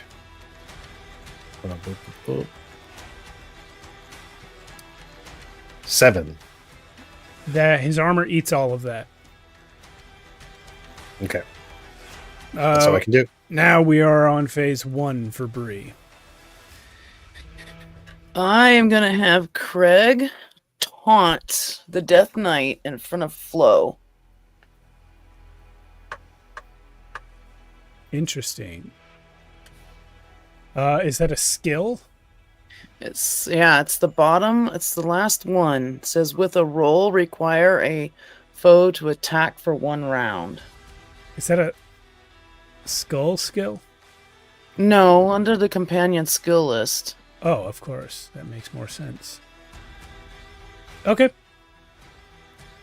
So roll 9 or lower, and he succeeds. Okay.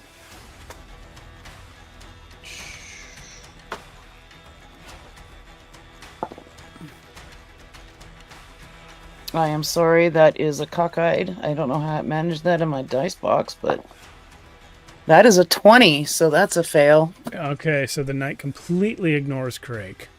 Yep. And it is now the knight's turn. So the one facing Ray and Jane is going to... Uh-oh, what's this? Oh, it's the same as always. He's going to do the 2 weapon attacks.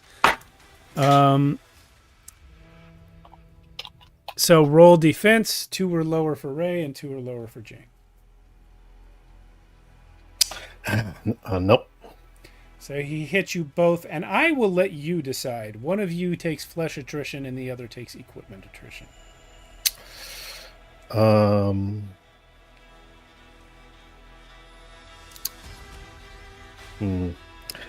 I'll take the flesh. Okay.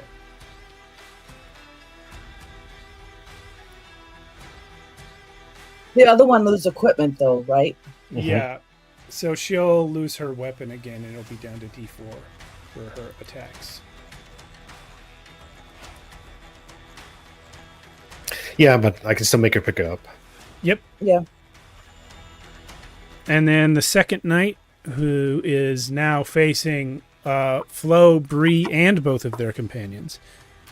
He does the same. And I'm going to say his sword heads for Flo and his mace heads for Bree. So you two roll defense, please. I think for Flo, you auto-fail, right? I do? No, because you had the armor. Oh, right. No, I have to roll 2 or less, and I Two. rolled a 12. So Okay. Oh man, so close. No, I failed. And I'm taking flesh. Flo will take flesh attrition, and Bree will take equipment attrition. Okay, let's see here. Oh, I will drop my my diving gear. Okay. I don't know why you have that. Hey, you know what? Sometimes you get into just wanted situations it. where you might have needed to dive. You might have. Phase 3 has nobody on it. Phase 4 is Flo. All right. George is going to attack. And he's going to hit for 4. No, Nothing. he's picking up his shield. I'm sorry. He's picking up his shield. Forgot he lost it again. Copy that. Ray, your turn. Phase 5. None of my I'll weapons just- will hurt these guys.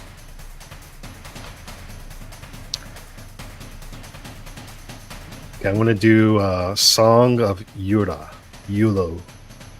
Okay. It says roll magic to heal all allies 1 attrition. Nice. Do you have that? I don't see it on your sheet. That was the crown skill I took. Okay. Yeah. Roll magic. I couldn't edit my sheet. That's the problem. Okay.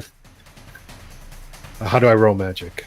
Let's see. Do you have the magic skill? If I you don't assume have 'cause it, I can it's, cast. I assume because I can cast magic. if you don't, I don't see it on your sheet. So if you didn't spend hero points on it, then you just roll 6 or lower. Okay.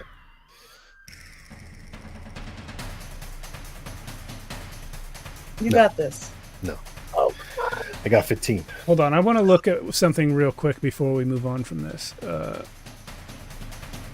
Let's see.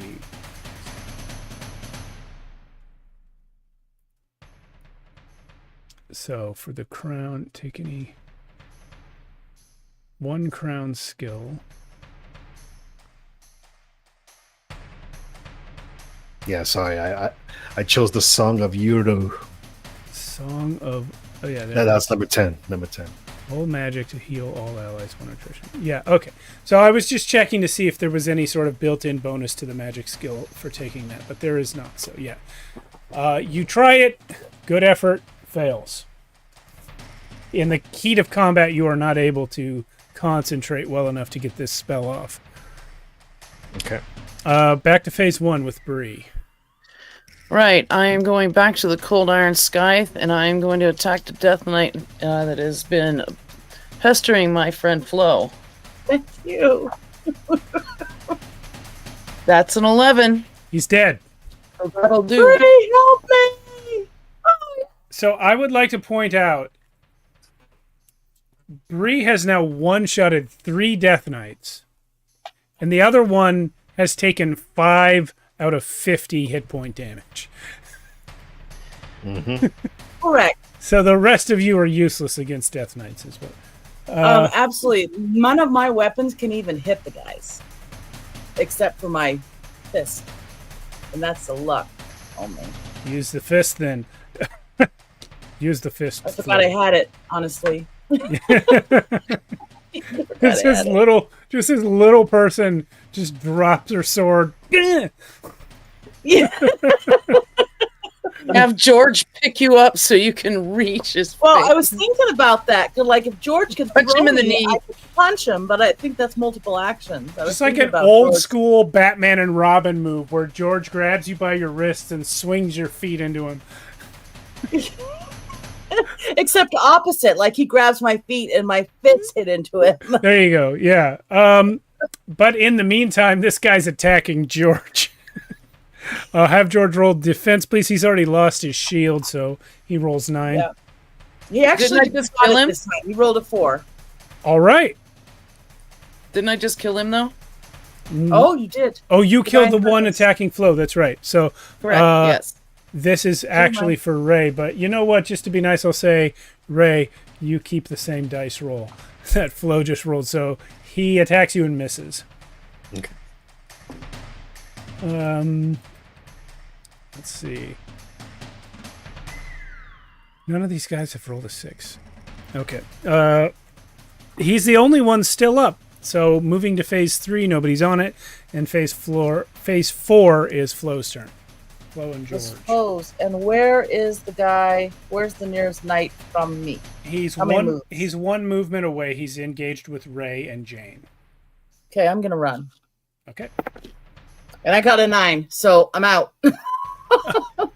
You scurried away. Okay. So George is still there though. But Yes. moving George on is to phase 5, Ray, it's your turn. Just gonna tell Jane to pick up her sword. She does so, and we will move back to phase 2. Please roll defense for Ray and for Jane. Well, it's still hitting both of us. Huh? Yeah. All right, so Jane got a 1, and I got a 16. Okay, so Jane successfully defends. I'm going to roll a d4. Odds he hits you with the mace, even he hit you with the sword. Odd, mace, so you take equipment damage. Okay. And that is the knight's turn. Phase 3 is empty. Phase 4 is Flo. You've just scurried away. I think we missed my turn. We did. You know what? I keep blowing it past it. Okay. I'm going to write it bigger next time we play this. What Please, gives, sir. Steve? Why are you skipping turns so much? Because on this tiny sheet of paper that I have written just the first 3 letters of everyone's name, and both of your 3 letters end with a Y and start with a B or an R, so they look very similar, and it's just confusing me. But yeah, it's Bree's turn. We're on phase 1. But I was gonna just have to move anyways, I think. Yeah, if you want to get in melee range, yeah. Yeah, I wanted to just get into melee range with the Death Knight, so all of that other stuff still happened. Okay.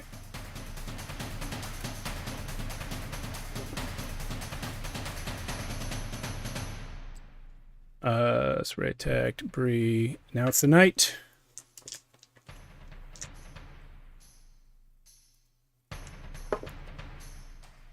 The knight does a shield brace.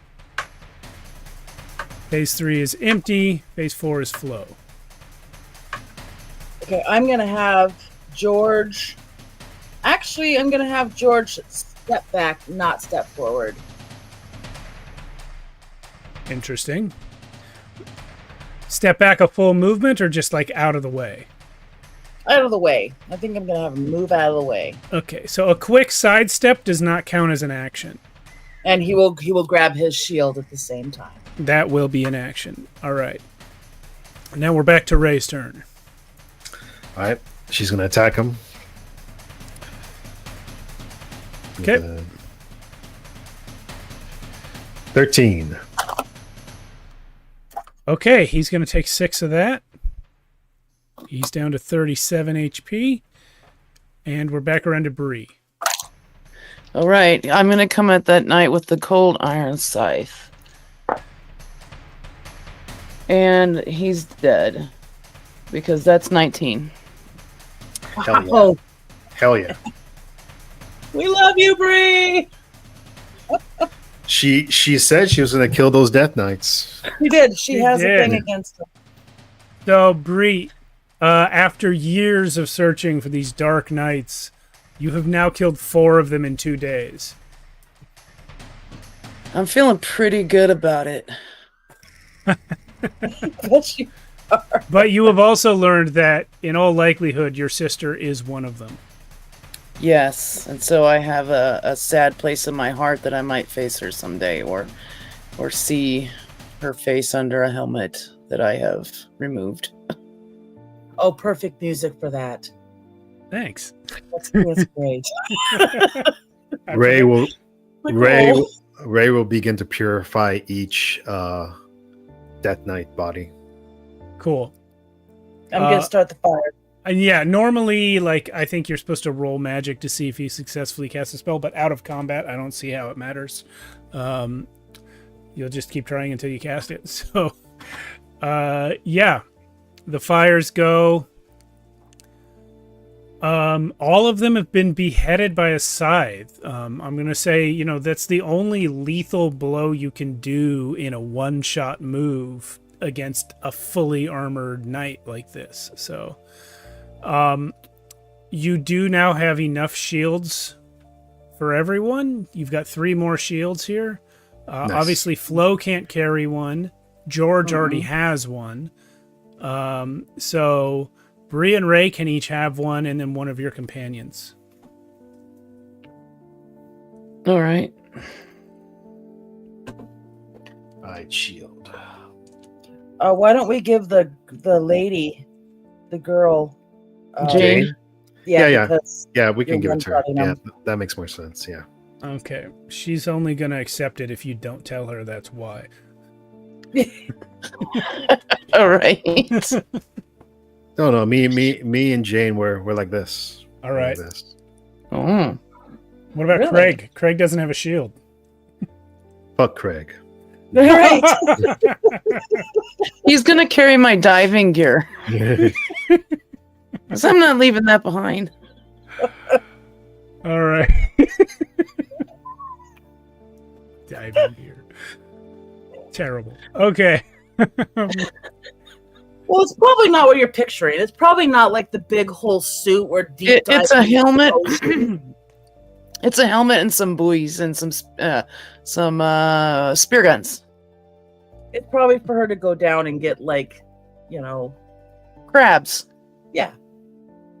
Probably not deep ocean. All right. Well, you guys burn the bodies, collect the gear, move on. If anyone wants one of those great swords, you can have that.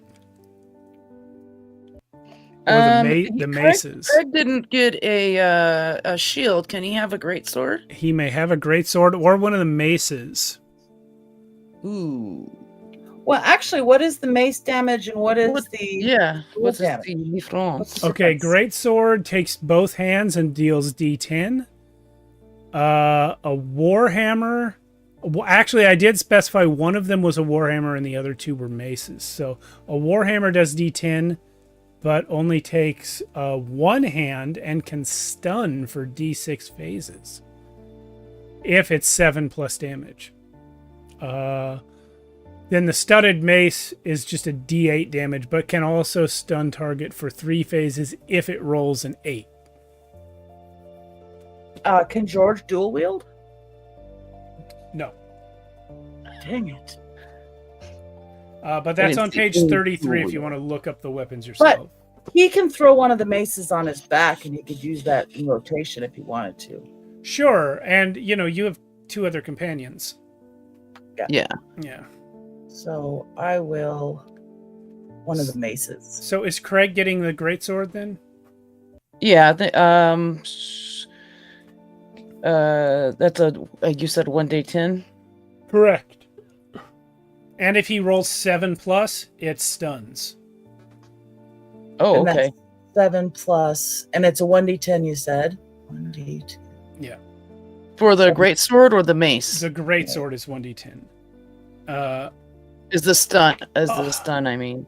Oh no, I'm so sorry. The stun is on the warhammer or the mace only. The greatsword does not have the stun. Can George have the hammer? He'll lose his shield. Oh, No, the hammer is one-handed.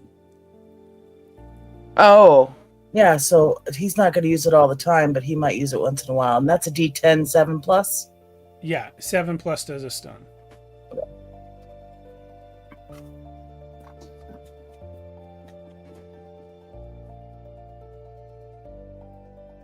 No, poor George isn't going to OP or anything. He's just wants to protect poor little old me.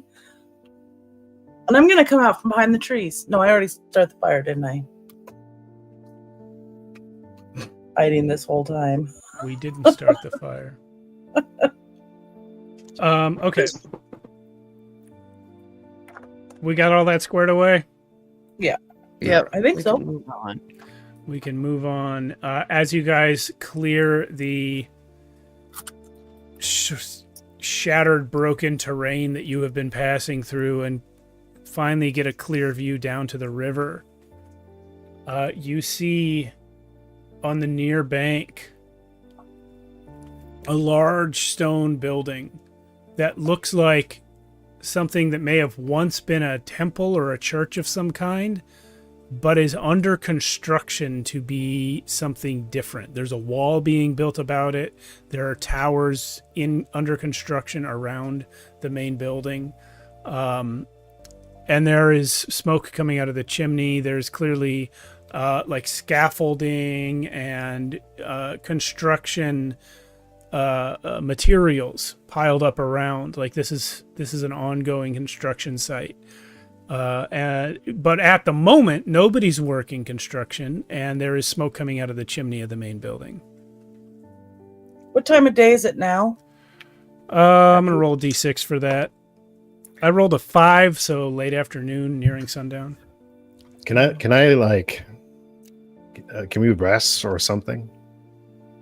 You Yeah. can take a breather here, yeah. In which case, you can recover some attrition. I want to recover some attrition, and if I can't recover too much, then I want to do that song again and try to heal people with that too. I can also try my medical on you if you'd like. Yeah, I think Repair Ray took the cost most hits in that fight. Yeah, Yeah, because I'm down 1, 2, 3, 4 hits. Okay, so let me try my medical on you first, which is sucking. So that didn't work. And then I could try my bandages, which is automatic, 1 crossed off skill, so I can take that from you off my bandages. Okay. And now I have 1 bandage left. Okay, that's helpful. You got some flesh attrition back. And a short rest will give you another one. How do I get equipment back? Equipment, you kind of just lose for the fight. You can just pick it back up, basically. Oh, okay, gotcha. In some cases, it might require a repair, but we didn't narrate anything being damaged that way. Okay. So yeah, I could also use my healing light to heal 1 attrition. So 1 Perfect. attrition to everyone, right? yeah, that's the song. Yeah. Yeah, so roll a magic check for that. It's got to be 6 or under. Let's see. Nope. Yeah. So you know magic, but you're not great at it yet. Yeah. All right. So you're able to do this, sort of hide off the road out of sight of this building, take a little rest before moving on, take a breather, as it were. And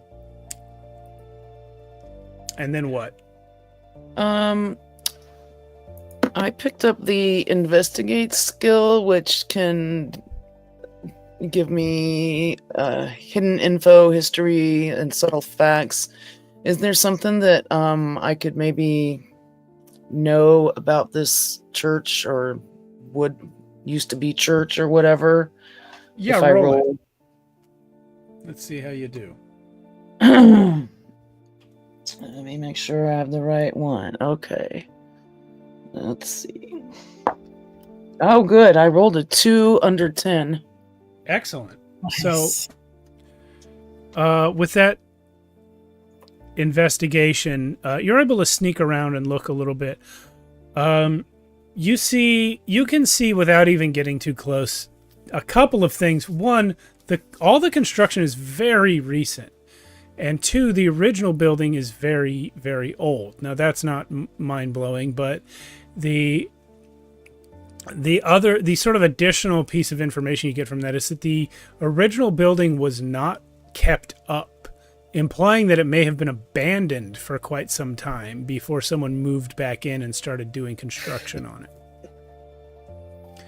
So this may have been a completely empty building a year ago. Okay. It's also a little weird that there's all this ongoing construction happening, but there's nobody here working on it. Sounds just like Slug. Right. I thought you were going to say sounds just like LA. Are we? I don't actually know a whole lot about LA except for TV. Well, if anyone starts working on a road or a freeway in central LA, it's just going to stay under construction for a generation. My goodness. Yeah, That's terrible. it's bad.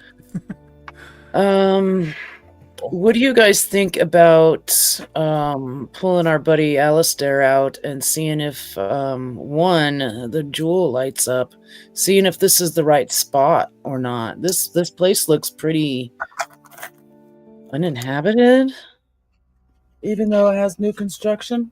But there's smoke coming out of the chimney. Yes. So what if I stealth up there and peek in the windows and see if there's anybody inside? Is there any windows short enough for me to peek inside? Oh, you've got a lifetime of experience getting on top of things to look in windows.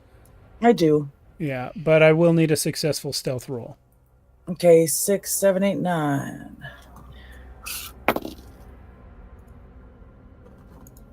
I got a 10. Well, you are spotted. As you are sneaking through the yard, you hear a voice yell, "Master! Master! Person outside!" And in scurry. I'm gonna scurry away. Well, before you get away, in a puff of thick black smoke with red fire at the bottom of it, appears Slug the Wizard. He says, "Oh, it's you again." It's us again. What are you up to?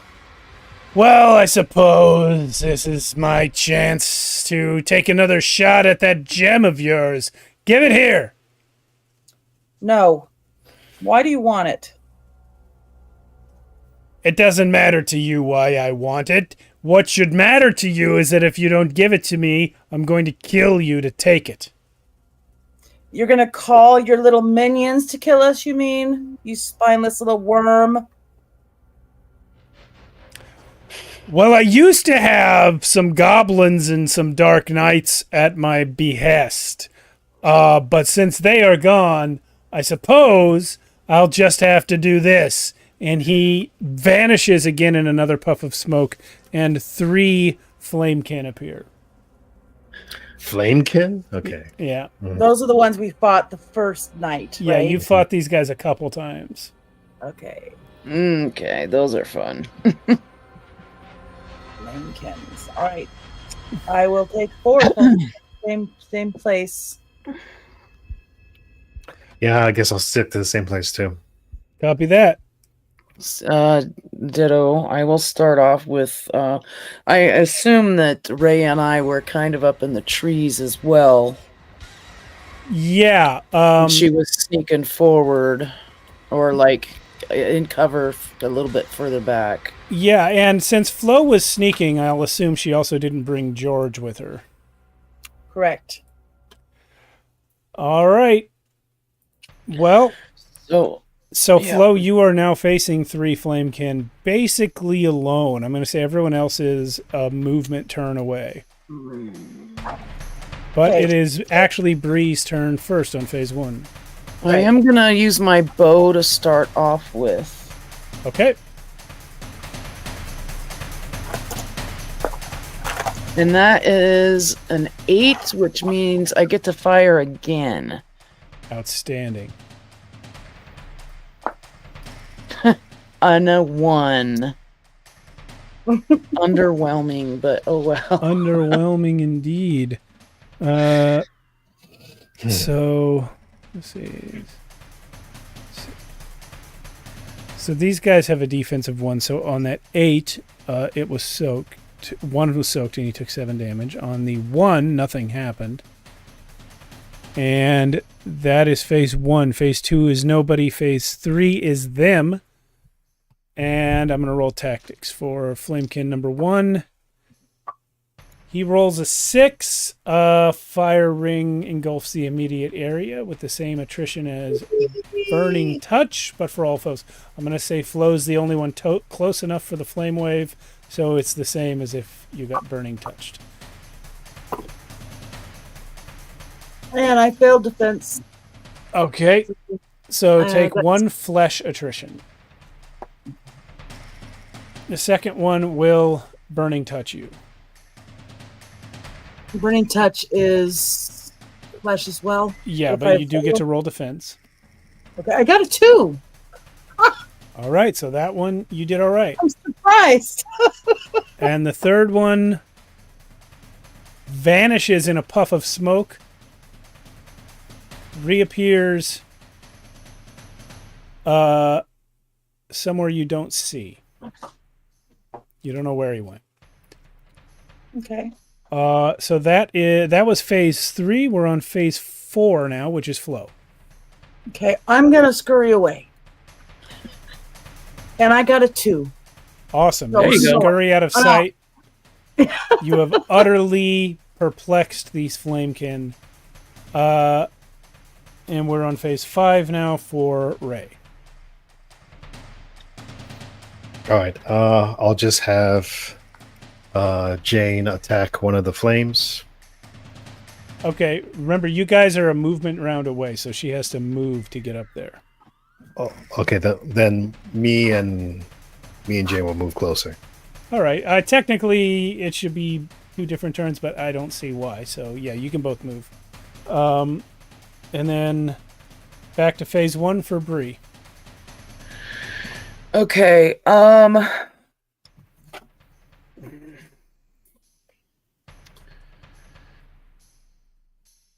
gonna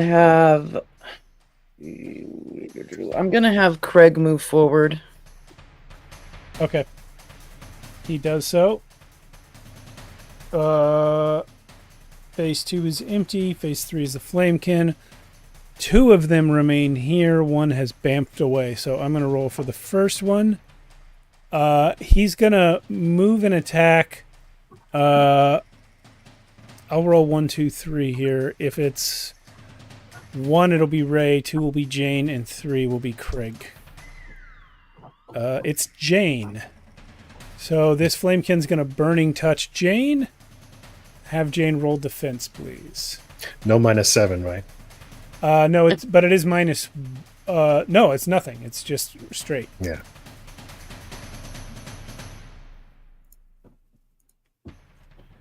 So she's got to get 9 or lower unless she took one of those shields. Okay, so she'll take a. Oh no! Oh no! Wait, no. She did take a shield. 12 or lower then. Okay, she made it. Okay, great. So she brings up her shield and deflects that as the flamekin tries to attack her. Second one does the same thing and also goes for Jane. So roll defense again. Oh, okay. Come on. Yes, she got 11. Okay, Jane is just fighting off these flamekin very effectively. The third flamekin does a move and attack from out the window of the building, the same window you were looking in, Flo. And she's going for Craig with a burning touch. So have Craig roll defense, please. Okay. So all right. So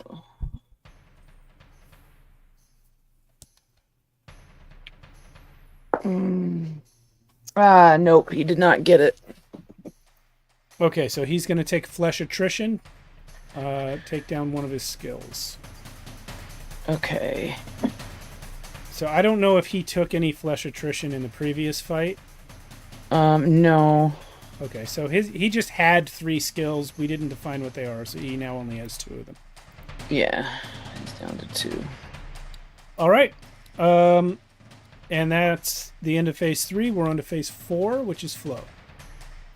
All right, I'm gonna have George, who's back where you guys originally started. He's gonna move forward. Okay.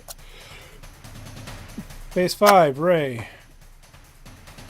All right, Jane's gonna attack. Yeah, she is. 6. 6. All right, the Flamekin takes 5 of that. He's pretty hurt, but not dead. That's the end of phase 5. We're at phase 1 for Bree. Okay, I'm gonna shoot at the flamekin that Jane has been hitting. Mhm. I shot him for 1, so he just soaks that up. Right? Yeah, that's right. That's the end of Bree's turn. We're back to the Flamekin. So there's 2 that are attacking Jane and 1 that's attacking Craig. So first Flamekin. That's a 2 on the tactics roll, so she's going to Burning Touch at Jane. Have her roll defense, please. Burning touch. Nice. She got 5. 5. Okay, so she's still successfully defending. The other one does the same thing. Have her roll defense again. She got 9. And the third one attacks Craig. Nope. Craig takes flesh attrition. Down to 1 skill. Down to 1 skill. Craig's in dire straits over there. But that's the end of phase 3. We're on to Flo's turn. Where is Craig from me? I'm hiding in the trees, by the way, so you can determine where I'm at. Okay, Where so is Craig from me? everyone who moved forward is now within the wall that's being constructed around the building. Okay. Obviously, it's not finished, so there are many openings. That's how everyone got in so quick. And Flo, if you're hiding in the trees, are outside that wall. Okay. So George where is George? Because he moved forward once. So how close is he to fighting? He's in melee range.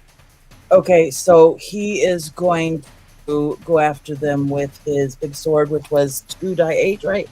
Yeah. If he's using the great sword, it's D10. But he has the deadly trait, so for him it's actually 2d10. All right. 2d10. I forgot about that, how that would stack. I think that's how that works. Oh. Yeah, deadly adds another die. Let me get the right dice out here then so we can kick some butt. Yeah.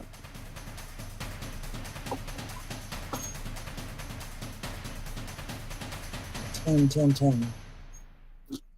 We have a big mess here. There's a 10. There's a 10. A lot of dice over there. Yeah. 11. 11. And which one was he attacking? There were 2 fighting Jane and 1 fighting Craig. Craig. Okay, he's attacking the one that attacked Craig for 11, which the guy takes 10 of that. Ooh, something noisy. Okay. That's the end of phase 4, and we are now on phase 5 for Ray's turn.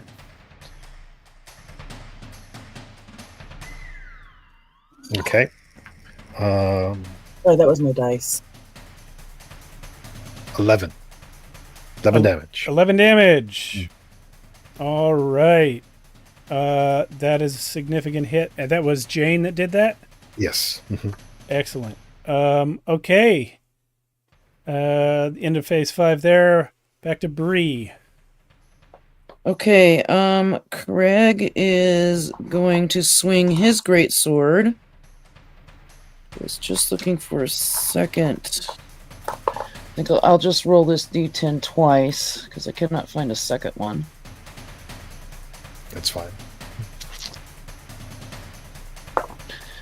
That's 4 and 7. So 11. 11 damage. And I'm sorry, did you say which one you were attacking? He's attacking the one next to him that's been attacking him. Great. 4 and 7, 11. All right. So yeah, So of the three Flamekin, Flamekin 1 and Flamekin 3 are very hurt, near death. Flamekin 2 has not taken any damage yet. And that's the one still in the window? No, none of them are in the window anymore. That was number 3 that went in, but he came out of the window and attacked Craig. Gotcha. So that was number 3. Flamekins 1 and 2 are the ones attacking Jane. So one of them is very hurt and the other one hasn't been hit yet. That was Bree. Phase 2 is empty. Phase 3 is the Flamekin. So this one, Flamekin 1 is rolling a 6 and does a flame wave. Everyone, please roll defense or take a flesh attrition. And Does that include me? Yeah, every person. Well, not Flo if you're still in the trees. I'm still in the trees. But George. Tree is also in the trees. Okay, so anyone who's still within that wall, including the red cloaks. So Craig's got to roll. So did Ray get hit? Yeah, I rolled for me and Jane, and we both got hit. Yeah. Okay. George succeeded his defense. Craig got hit, so he's down, I guess, because he's got no more skills. Craig is down unless someone heals him before the end of this round. He's gonna die. I'll try to get to him. Okay. And I can... yeah, he's too far away. Okay, and that was only the first Flamekin. So let's go to the second one. Rolls a 1. He vanishes in a puff of smoke and reappears from a... So I did this wrong last time we were using these guys. I did reappear anywhere, but it's supposed to be they reappear anywhere in or near an open flame or form out of another Flamekin. So that's why I had the guy go inside last time. He went into the fire in the fireplace. But this time, Flamekin 2 is just going to vanish and then reform out of the body of Flamekin 3. So they're now both facing the newly fallen down Craig. And then the last Flamekin is just going to attack. Craig is down. Bree and Flo are in the trees. I guess he's going to go for George. Have George roll defense, please. He succeeded. Okay. And that's the end of phase 3. Flo, you're up. All right, so George is going to attack the one that hasn't taken damage. Great. That's the same one that just attacked him. Oh, no, it isn't. But still. That is 14. 14. Okay. So he takes 13 of it. All right. You guys are dealing significant damage in this combat. Unfortunately for Craig, also taking significant damage. That's phase 4. So phase 5 is Ray. All right, so we only have one chance to get him back up. Yep. Now, let's see. You do have your spell, but if you misroll that spell, that's it. So let's... The other option is to run up and do a medicine check on him. What's the check for medicine usually? If you don't have the skill, it's going to be 6. So it doesn't matter which one because I don't have the skill, so they're both 6. So that's what I had a question about. How far, when you're doing a medicine check, are you allowed to move? There's no movement included in the check, I think. But let me just see, just in case. Where is... It sucks that I do have medicine, but I thought that maybe I wouldn't be close enough. because I quick generated this Ray character and I didn't realize there was a medicine. There was a magic skill. Let's see. Yeah, it's a little odd. He has spells, but doesn't have any points in the magic skill. Yeah, it gave me all that, but no magic skill, which is weird. Yeah. So I guess if it doesn't matter, I'm just going to do the song, which Okay. is going to be a 6 or lower. So And would heal everyone. Yeah. yeah, but let's see. I got 9. Gosh. You got 9? Yeah, I got 9.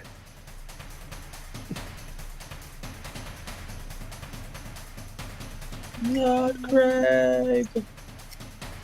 Can I still run on my turn? Can I go try? No, 'cause he'll be dead. Because I'm at the end, right? Yeah. Because he'll be dead on my turn, Yep. Yeah. which is his turn. Yeah, at the end of Ray's turn here. Got it. I'll tell you this, since we're in Okay. the last session here, it's not that big of a deal. But Ray, I know that you only spent a small amount of that huge stack of hero points I gave you guys last session. Yeah, I didn't know that was a magic skill. I would have taken it if I could. If you spend the hero points now, I'll put your magic skill at 9. So that's 3 hero points. Yeah, I don't mind. And that'll succeed the roll, and everyone will get One. a point Yeah. back. Yeah.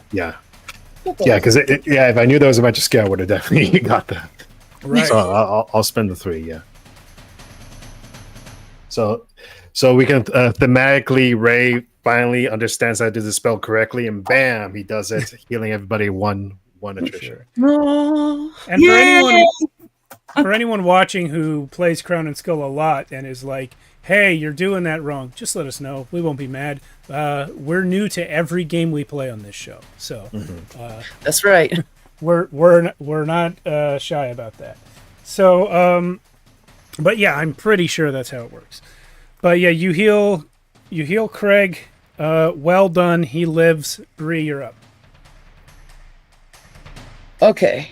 So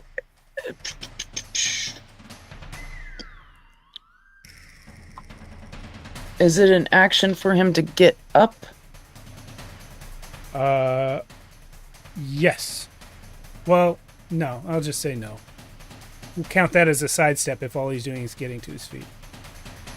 Okay, then, and he's still got a flamekin near him, right? Yes. Okay, then he will get up and swing at that flamekin Cool. with his greatsword, and he just barely has the strength to swing out 5. 5. That is enough to harm it.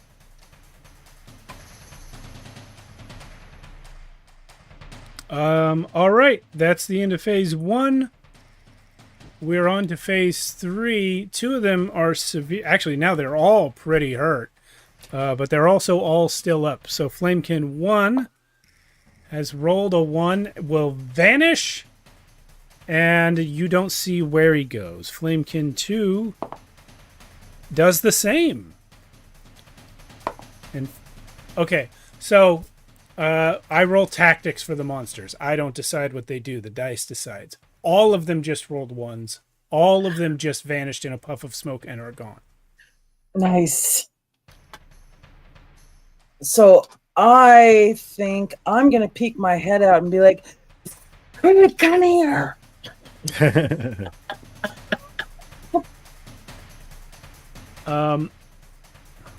Unfortunately, that's not the end of the fight. Oh. When all of the flamekin vanish into the house, Slug himself reappears.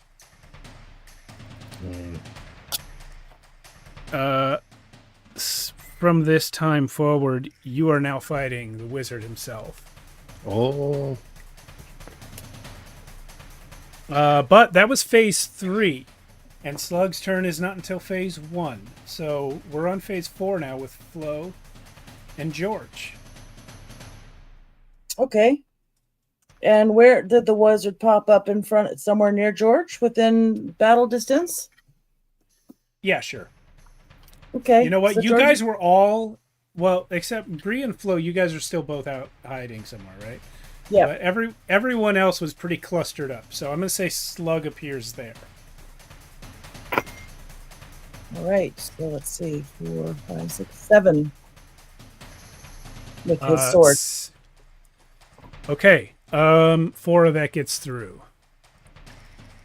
Okay. He goes, "Ah!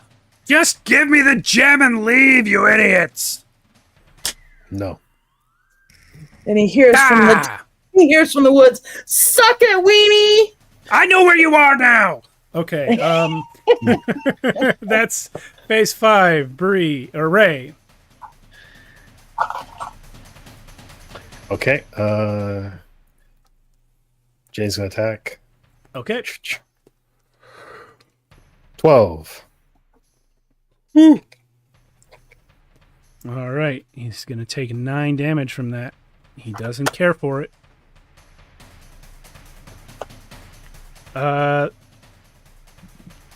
Cool.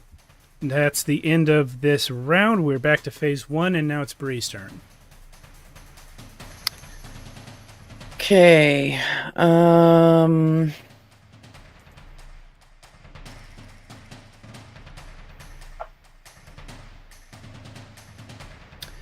gonna move forward. Okay. So you're just joining the combat here? Yep. Okay. After you is Slug. Gonna roll tactics for him. So he's going to. Wait. Let me see. Okay. Yeah. First thing he'll do is just teleport to the other side of the wall, taking cover from everyone. Except for Flo, who's still in the trees. And yeah, that is. Oh, he gets 3 tactics per turn. Okay, so that's the first thing he does. Second thing he does is targeted magic. And then I roll again to see what spell. 6. Okay. So, drawn to the strongest or most threatening hero. All spells expended when cast and avoided only by a magic roll. So, Oh no. he's going to cast this first one at Ray. It's mind control. If you succeed on a magic check, you avoid it. Otherwise, you attack your allies for 1 round. Man. All right, and I still have the magic ability now, right? So Yeah, so you're so at it's 9. So 9 or lower. I get it, right? Correct.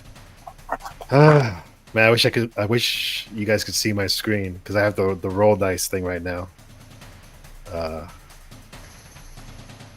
Actually, I'm gonna use the Shadow of Archonia roll dice for this one. Oh, the Discord one? Yeah, the Discord one. Just Okay, just so we can see it. Yeah. It's not going to be on stream, but the 4 of us will see 1d20, right? it. 1d20, 9 or lower. Is Ray mind controlled? Oh, yes. You are not mind controlled. Nice. Your investment Stronger by in the your minute.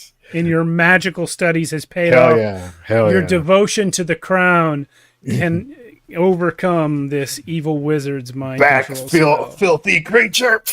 Yes, He rolled a and now 4 he for rolls the his audience. third roll 4. tactic. Yep. Mhm. He rolls another spell. That one is expended. He can't do that one again. By Nice. the way. Good. So he's just rolled another spell, Kazabon's Cabinet.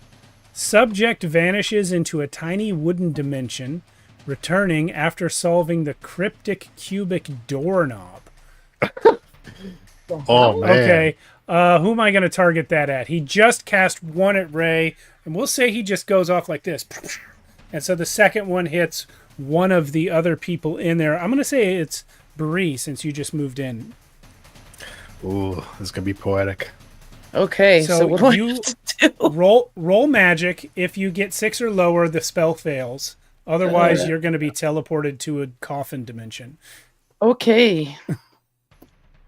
Told you he was a wuss. So I get teleported. Yeah. All right. You don't have any magic skill, right?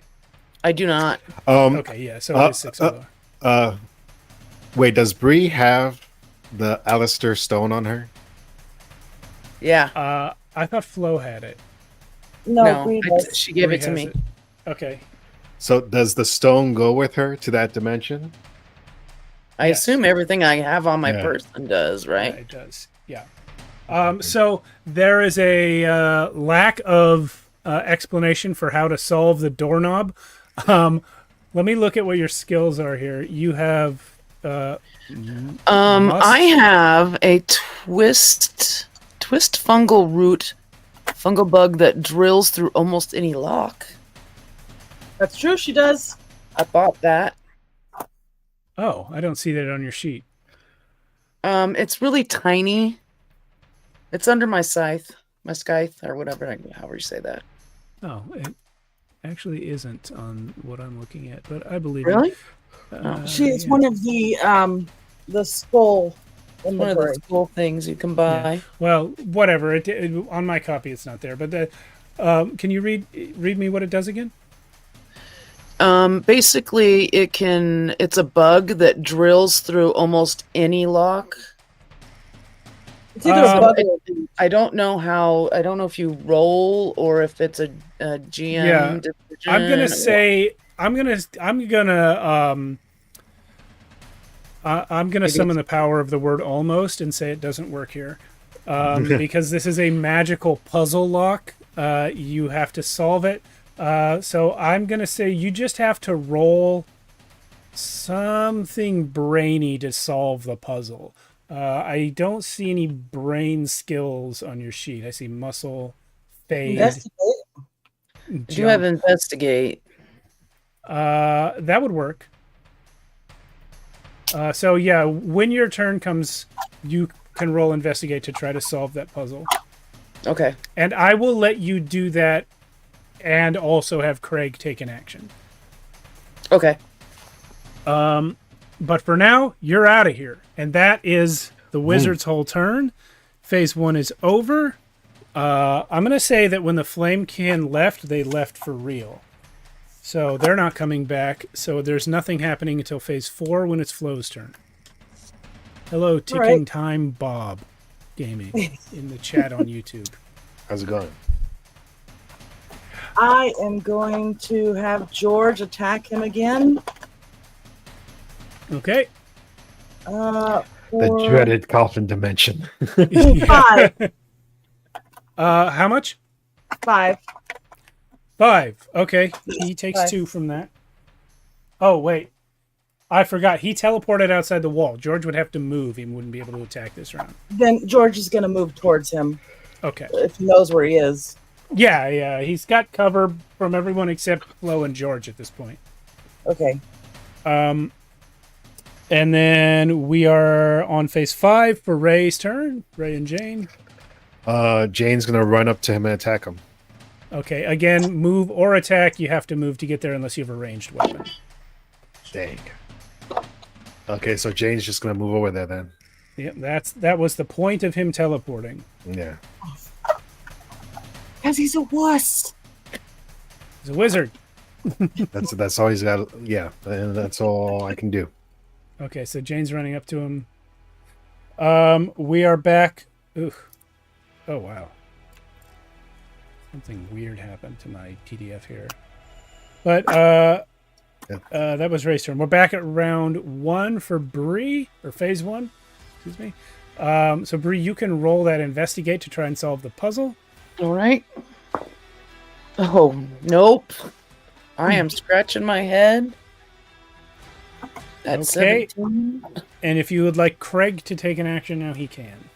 Yeah, I will have him move forward. Okay, he will move up. So at this time, all 3 of your Red Cloak companions have rushed Slug, and we are now on Slug's turn. Tactic 1. He's going to cast a spell.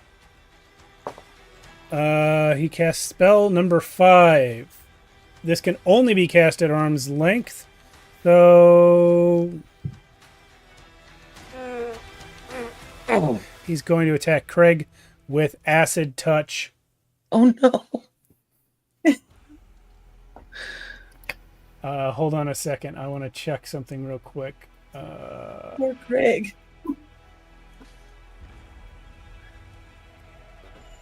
Attrition types is what I need to check.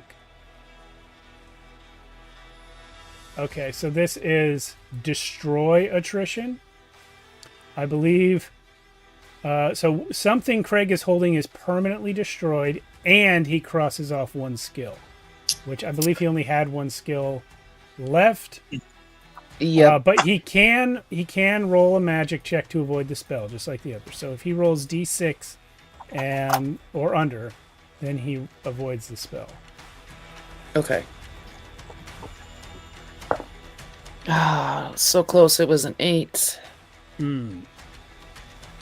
Okay, well, Craig's dead. Or unconscious, anyway. He's That was unconscious. Slug's first tactic this round. Second tactic is also going to be targeted magic. And these are all expended when cast. Interesting. Okay, so he's rolled mind control again. He doesn't have it anymore. Re-rolling that. It's Arcane Blast. Nice. A missile of green energy shoots towards, I'll say Ray, since this is a ranged one. Basic attrition, but you can roll magic to dodge.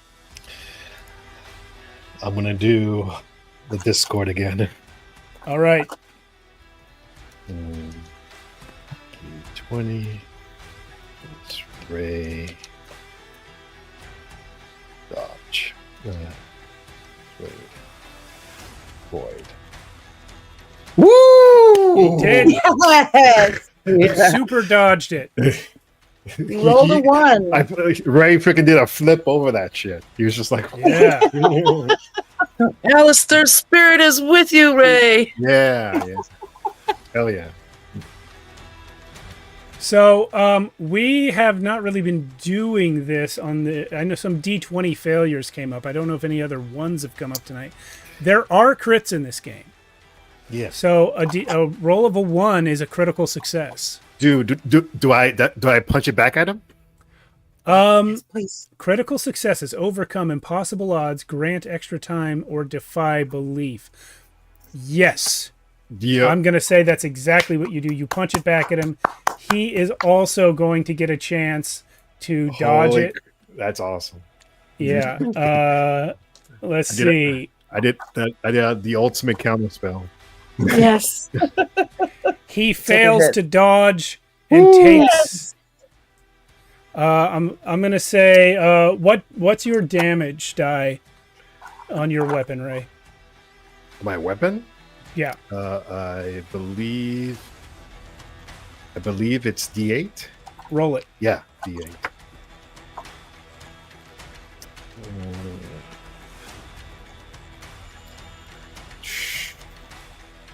D8. I got 5. Okay. Mhm. He's going to take 4 of that. No, he's going to take 2 of that. So he casts this arcane missile at you, arcane blast at you, and you, with your recently learned magical affinity, are able to somehow just throw up an arm or something and deflect it. It ends up flying right back at him, very narrowly avoiding your own friends. And yeah, I say, this is the power of the crown. what the hell are you talking about? Last like one here. He's rolled another spell. And this time it's Prison of Force. Subject encased in a dome of energy. The dome has 20 HP and 1 defense.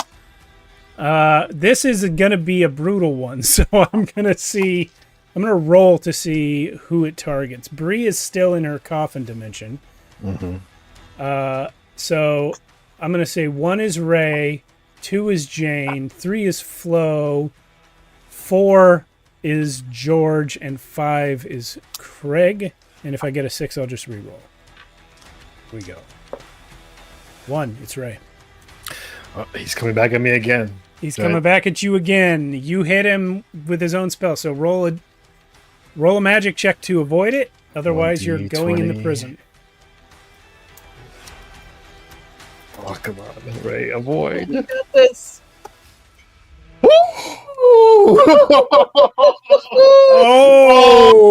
Shit. Ray just rolled another crit, another natural 1. Nice. You're making up for it now. It's like right back at you again. Man, I wish we were capturing that. I had no idea this was going to happen. But yeah, we can all see it in the Discord. It happened. Dice Roller Bot. He rolled a natural 1. Twice in a row. So same thing happens. You bounce this spell back at him. This Prison of Force spell. I'm going to roll his avoidance. He does avoid it. But you did too, so well done. And that's it. That's his turn. So rounds 2 and 3 have nobody on them. Round 4 is Flo. And he can't use them again, right? His spells are expended? He cannot use them unless he regenerates them, which if he rolls a 1, he might do. Okay.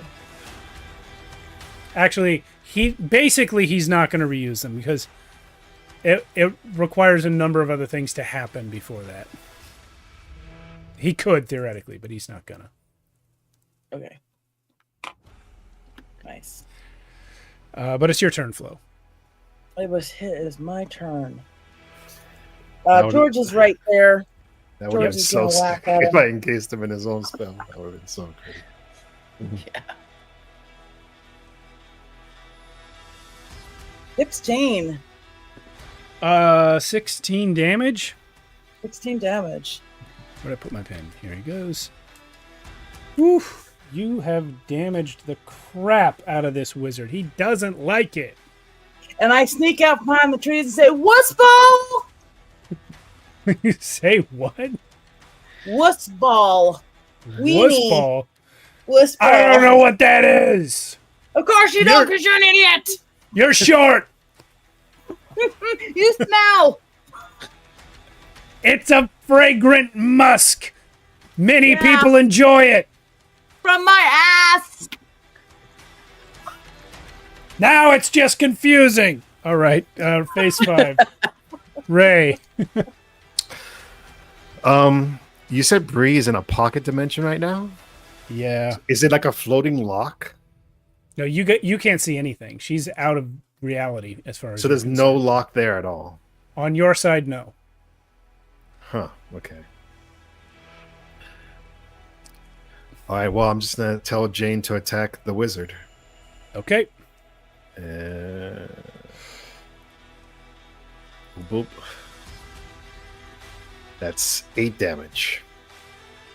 8 damage to the wizard. All right. He takes 5 of it. Ow! You guys, you're supposed to die, or just give me the gem and leave. Don't you understand? I'm going to lay waste to your city. Not if I have anything to say about it. Well, you don't. You suck, human. You don't have balls. Yeah, suck enough to repel 2 magic spells back at you. Beginner's luck. Oh yeah, Eric. Ooh, he's mad now. Bree, your turn. Roll your puzzle-solving check. Come on. Oh my goodness! I know it's a 17 again. That's twice in a row. Rough. Craig. Craig can attack. No. well, Craig's I believe dead. he's laying upon the ground. I Yeah. forgot Craig died. We got so excited about those crits that We forgot to heal Craig. Craig is dead. Sorry, everyone. Slug. He did his best. He did do his best. He kept fighting after getting almost killed once. So Yeah. he's a hero. Now it's Slug's turn. Where's my D6? There it is. For the first time, he's rolled a 6 on tactics. Nova spell. Roll below for area magic. Oh. So he has 6 targeted magic and 4 area magic. So this is darkness. An unavoidable cloud of opaque dark, effectively blinding all but the caster for 1d4 rounds. Avoid only with an evade roll. Evade. Misery? I did Misery? it. Someone in the Twitch chat, welcome here. Hey. Hey, welcome. Yeah, so let's see. But this one specifically, the darkness one, is unavoidable. So I'm just going to roll to see how many rounds it lasts. It's going to last 4 rounds. So we just can't see him? Yeah, I'm 4 going to... rounds. Let's see. Phases? 4 phases or 4 actual rounds? 4 full rounds. Ooh, wow. Okay, I'm going to say... I'm looking for, like, what a penalty would be for that. If you... I have a resist, I think it's specifically yeah, but I evade. think it says this isn't cold, something- poison, ale, breathe, and magic.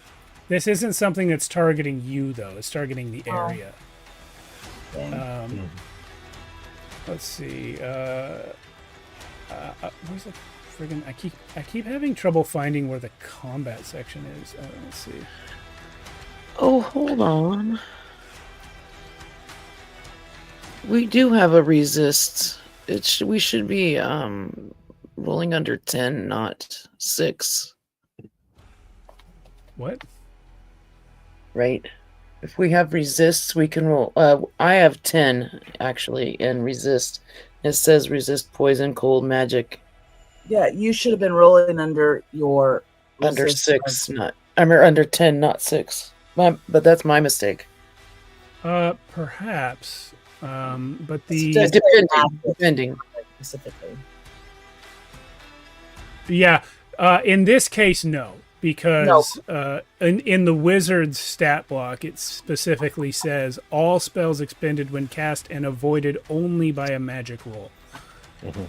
And that's for the targeted Well, I'm magic in a spells. pocket dimension anyway. Yeah, so- in this, but you would, if you had rolled with that, you might not have been in the pocket dimension. But I think it doesn't matter.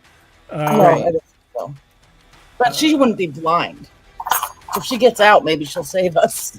Well, yeah, but again, it's affecting the area. Oh, not right. you. I see what you're So if saying. she gets out, she will Once be you do it. blind. Yeah. I do have evade though. If that 17 works. Yeah, I'm just not sure. Maybe I just have you do a luck roll to see if you hit him. I mean, you're right there.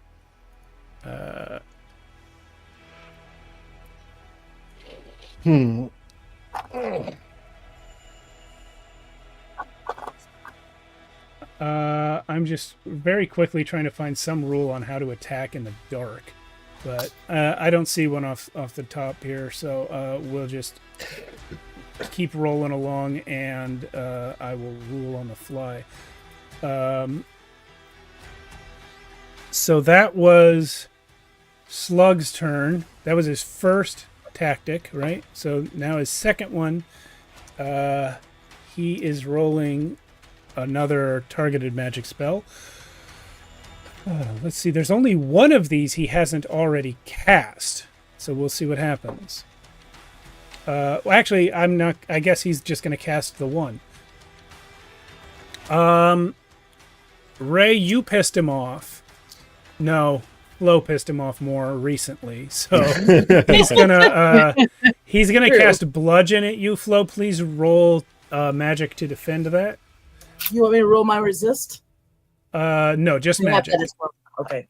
Just a straight magic roll, and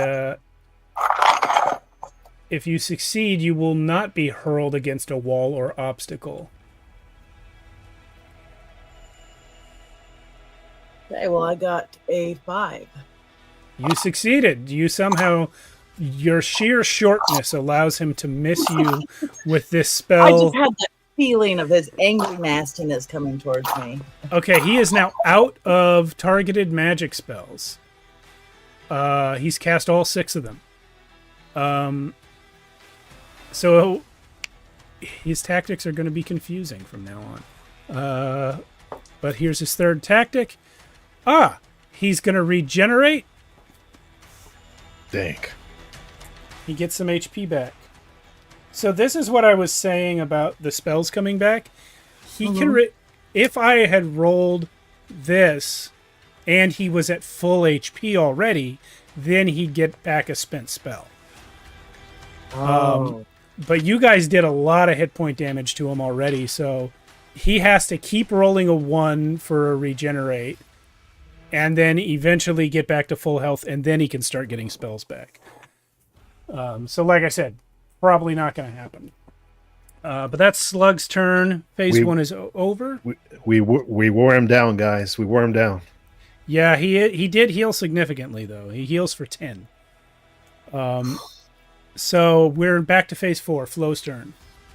How do we fight blind?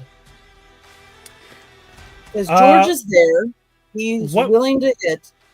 I'm going to say a luck roll. Just a flat luck roll. If you hit going out or below the target, if you get under 10 on it, he's going to successfully hit the wizard. Or I'll say 10 or under. No, he failed. Okay, so George misses. That's phase 4. And phase 5 is Ray. Same deal. If you want to melee this guy, roll 10 or under to see if you hit.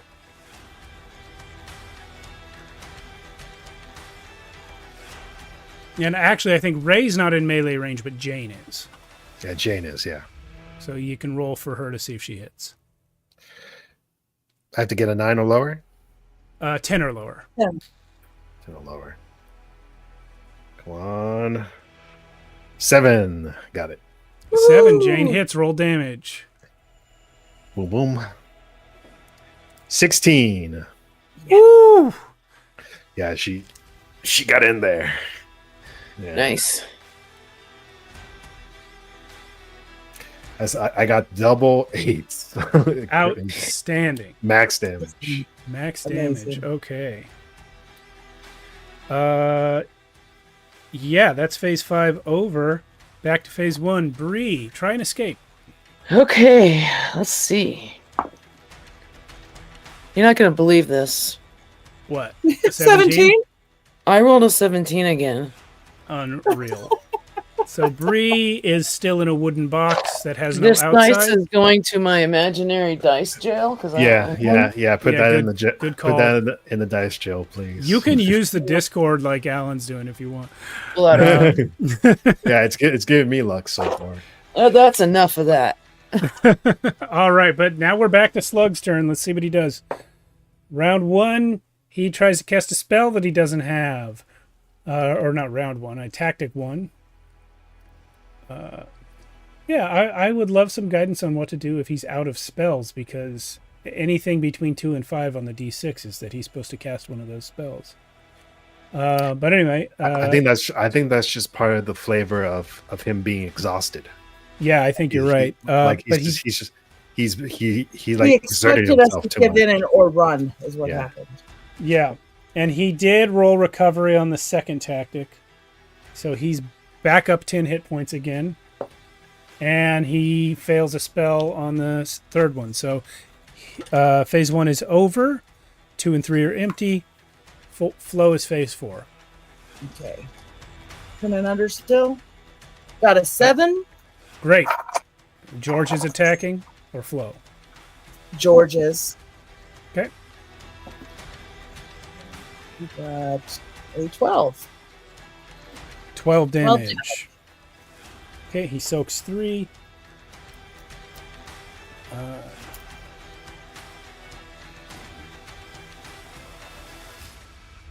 Sorry, I'm just a little spacey right now. All right. He is bouncing up and down on this hit point scale. If he hadn't healed twice, you guys would have killed him already. Dang. Yeah, that's Flo's turn. We're back to phase 5 for Ray. Did he hear again? Yeah, he healed on his most recent turn and on the one before. And each time he gets back 10 hit points. All right, my turn, right? Yeah. Wow. Oh, wait a minute. I'm sorry. I did that wrong. Well, never mind. We'll go forward anyway. He should have teleported instead of healing that time. We'll just go forward. I got 9. 9 damage. Did you roll luck to try and hit him? Oh yeah. Sorry. I forgot about that. Well, 9's your luck, so you got it. So No. That was Oh, my no. Nice. That was the damage. That was the damage I just rolled. So, unfortunately, let's see, guys, I got 1. Yes. Double the damage. So do I get max and then roll the damage, or You rolled a 9, right? For damage? yeah, So it's 18. 18? Yeah. So Jane beheads this wizard. Unfortunately, Craig is still dead, and Bree is still in a box that has no outside. But at least we got the wizard slag. I mean slug. Hey, why would you say slag? It's so similar. As he dies and the darkness fades, he croaks out, "My cousin will avenge me." His cousin Slag. Slag is my player character in Alan's game on Fridays. And I totally but when he said slug, I immediately said, "Wait a minute." Yeah, I'm doing the same voice and everything. Bree, let's keep rolling that. See how many rounds it takes for you to get out. Oh my goodness. I even put it.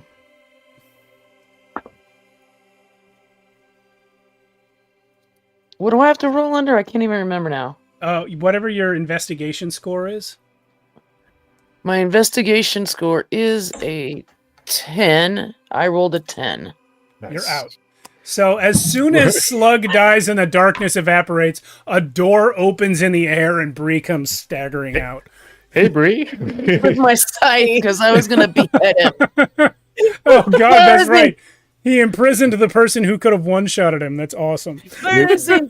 We got him, Bree. We got him. He's cut up on the ground. Yeah. I high five with Jane. So I'm sorry, I see we've gone a little late tonight. What you guys discover searching the place is that Slug does have that giant fire crystal inside, or the imp stone inside of this old abandoned temple, and he was building this up to be his new fortress. Searching the writings of his that you find, you realize that he learned how to use this thing to summon stones to fall from the sky, hellfire stones to fall from the sky, and that's what he used to explode the Eagle Crag. He did have a base in there, so basically he called a meteor, but he was also using it to summon these flamekin and drawing power from it that allowed him to enslave a goblin tribe and win over these dark knights to his side, because their goal is that everyone should die, and Slug is like, I'm gonna blow up a city, we'll be way ahead. So that's what was going on. You're able to parse all that from his writings. You are all awarded medals and heaps of gold by the city of Rivergate. Lady Wallcrest gives you some money. I'm going to say it is going to be represented Thanks. Misery says, congrats. It's going to be represented by 15 hero points to each of you. You will have those to spend if we return to this game in the future. Nice. However, for now, that's it for Crown and Skull. What do you guys think of this system? Pretty interesting. Okay. Yeah. Pretty interesting. It's fun, interesting. Yeah. The whole Rolling under is a lot more challenging than you think. yeah. Like I feel like rolling under is harder than Yeah. Way harder than trying to get high numbers. Well, it's If- rolling like- under is harder if you have low numbers, right? And they Yeah. go up, it gets easier. Yeah. Yeah. But Yeah, it's interesting. It's simplistic, and yet there is some good amount of optional rules. I mean, not optional. There's a good amount of like customization rules, Yeah. and pretty cool. I wish we could do a longer campaign, but It would be fun to see what a longer campaign would do. yeah, I would like to Yeah. come back to it because I Yeah. feel like there were just a lot of moments where something came up that none of us knew how to do off the top of our heads, and I think playing more would sure. alleviate. And the that. phase system is interesting too, and I do like how brutal it is with you die if you can't get to them in one turn. That's Yeah, crazy. that's hard. That's you're Right. like, Yeah. It's a bit more realistic in some aspects that way. Yeah, I really like attrition instead of hit points. Rolling under stat is something you can find in a lot of games, so that part wasn't new to me, but I really like the attrition system. Well, yeah. Yeah, I actually like gave that it as well because you actually feel like you're losing something. I Not give it just a I give it a invisible number. I give it a solid 8. solid 8. All right. Next week we're doing another Runehammer game, which is Viking Death Squad. So we can. I'm not sure who signed up for that one, but that's also me. I think I have that scheduled for 2 or 3 sessions. And then this Friday, of course, is our final session of Archonia No More. And then next Friday, we'll finally be back in Shadows of Archonia 2. So thank you, everyone, for watching. Thank you to my players for staying up a half hour later than usual. And we'll see you all later. Yep. Good night. See you Friday.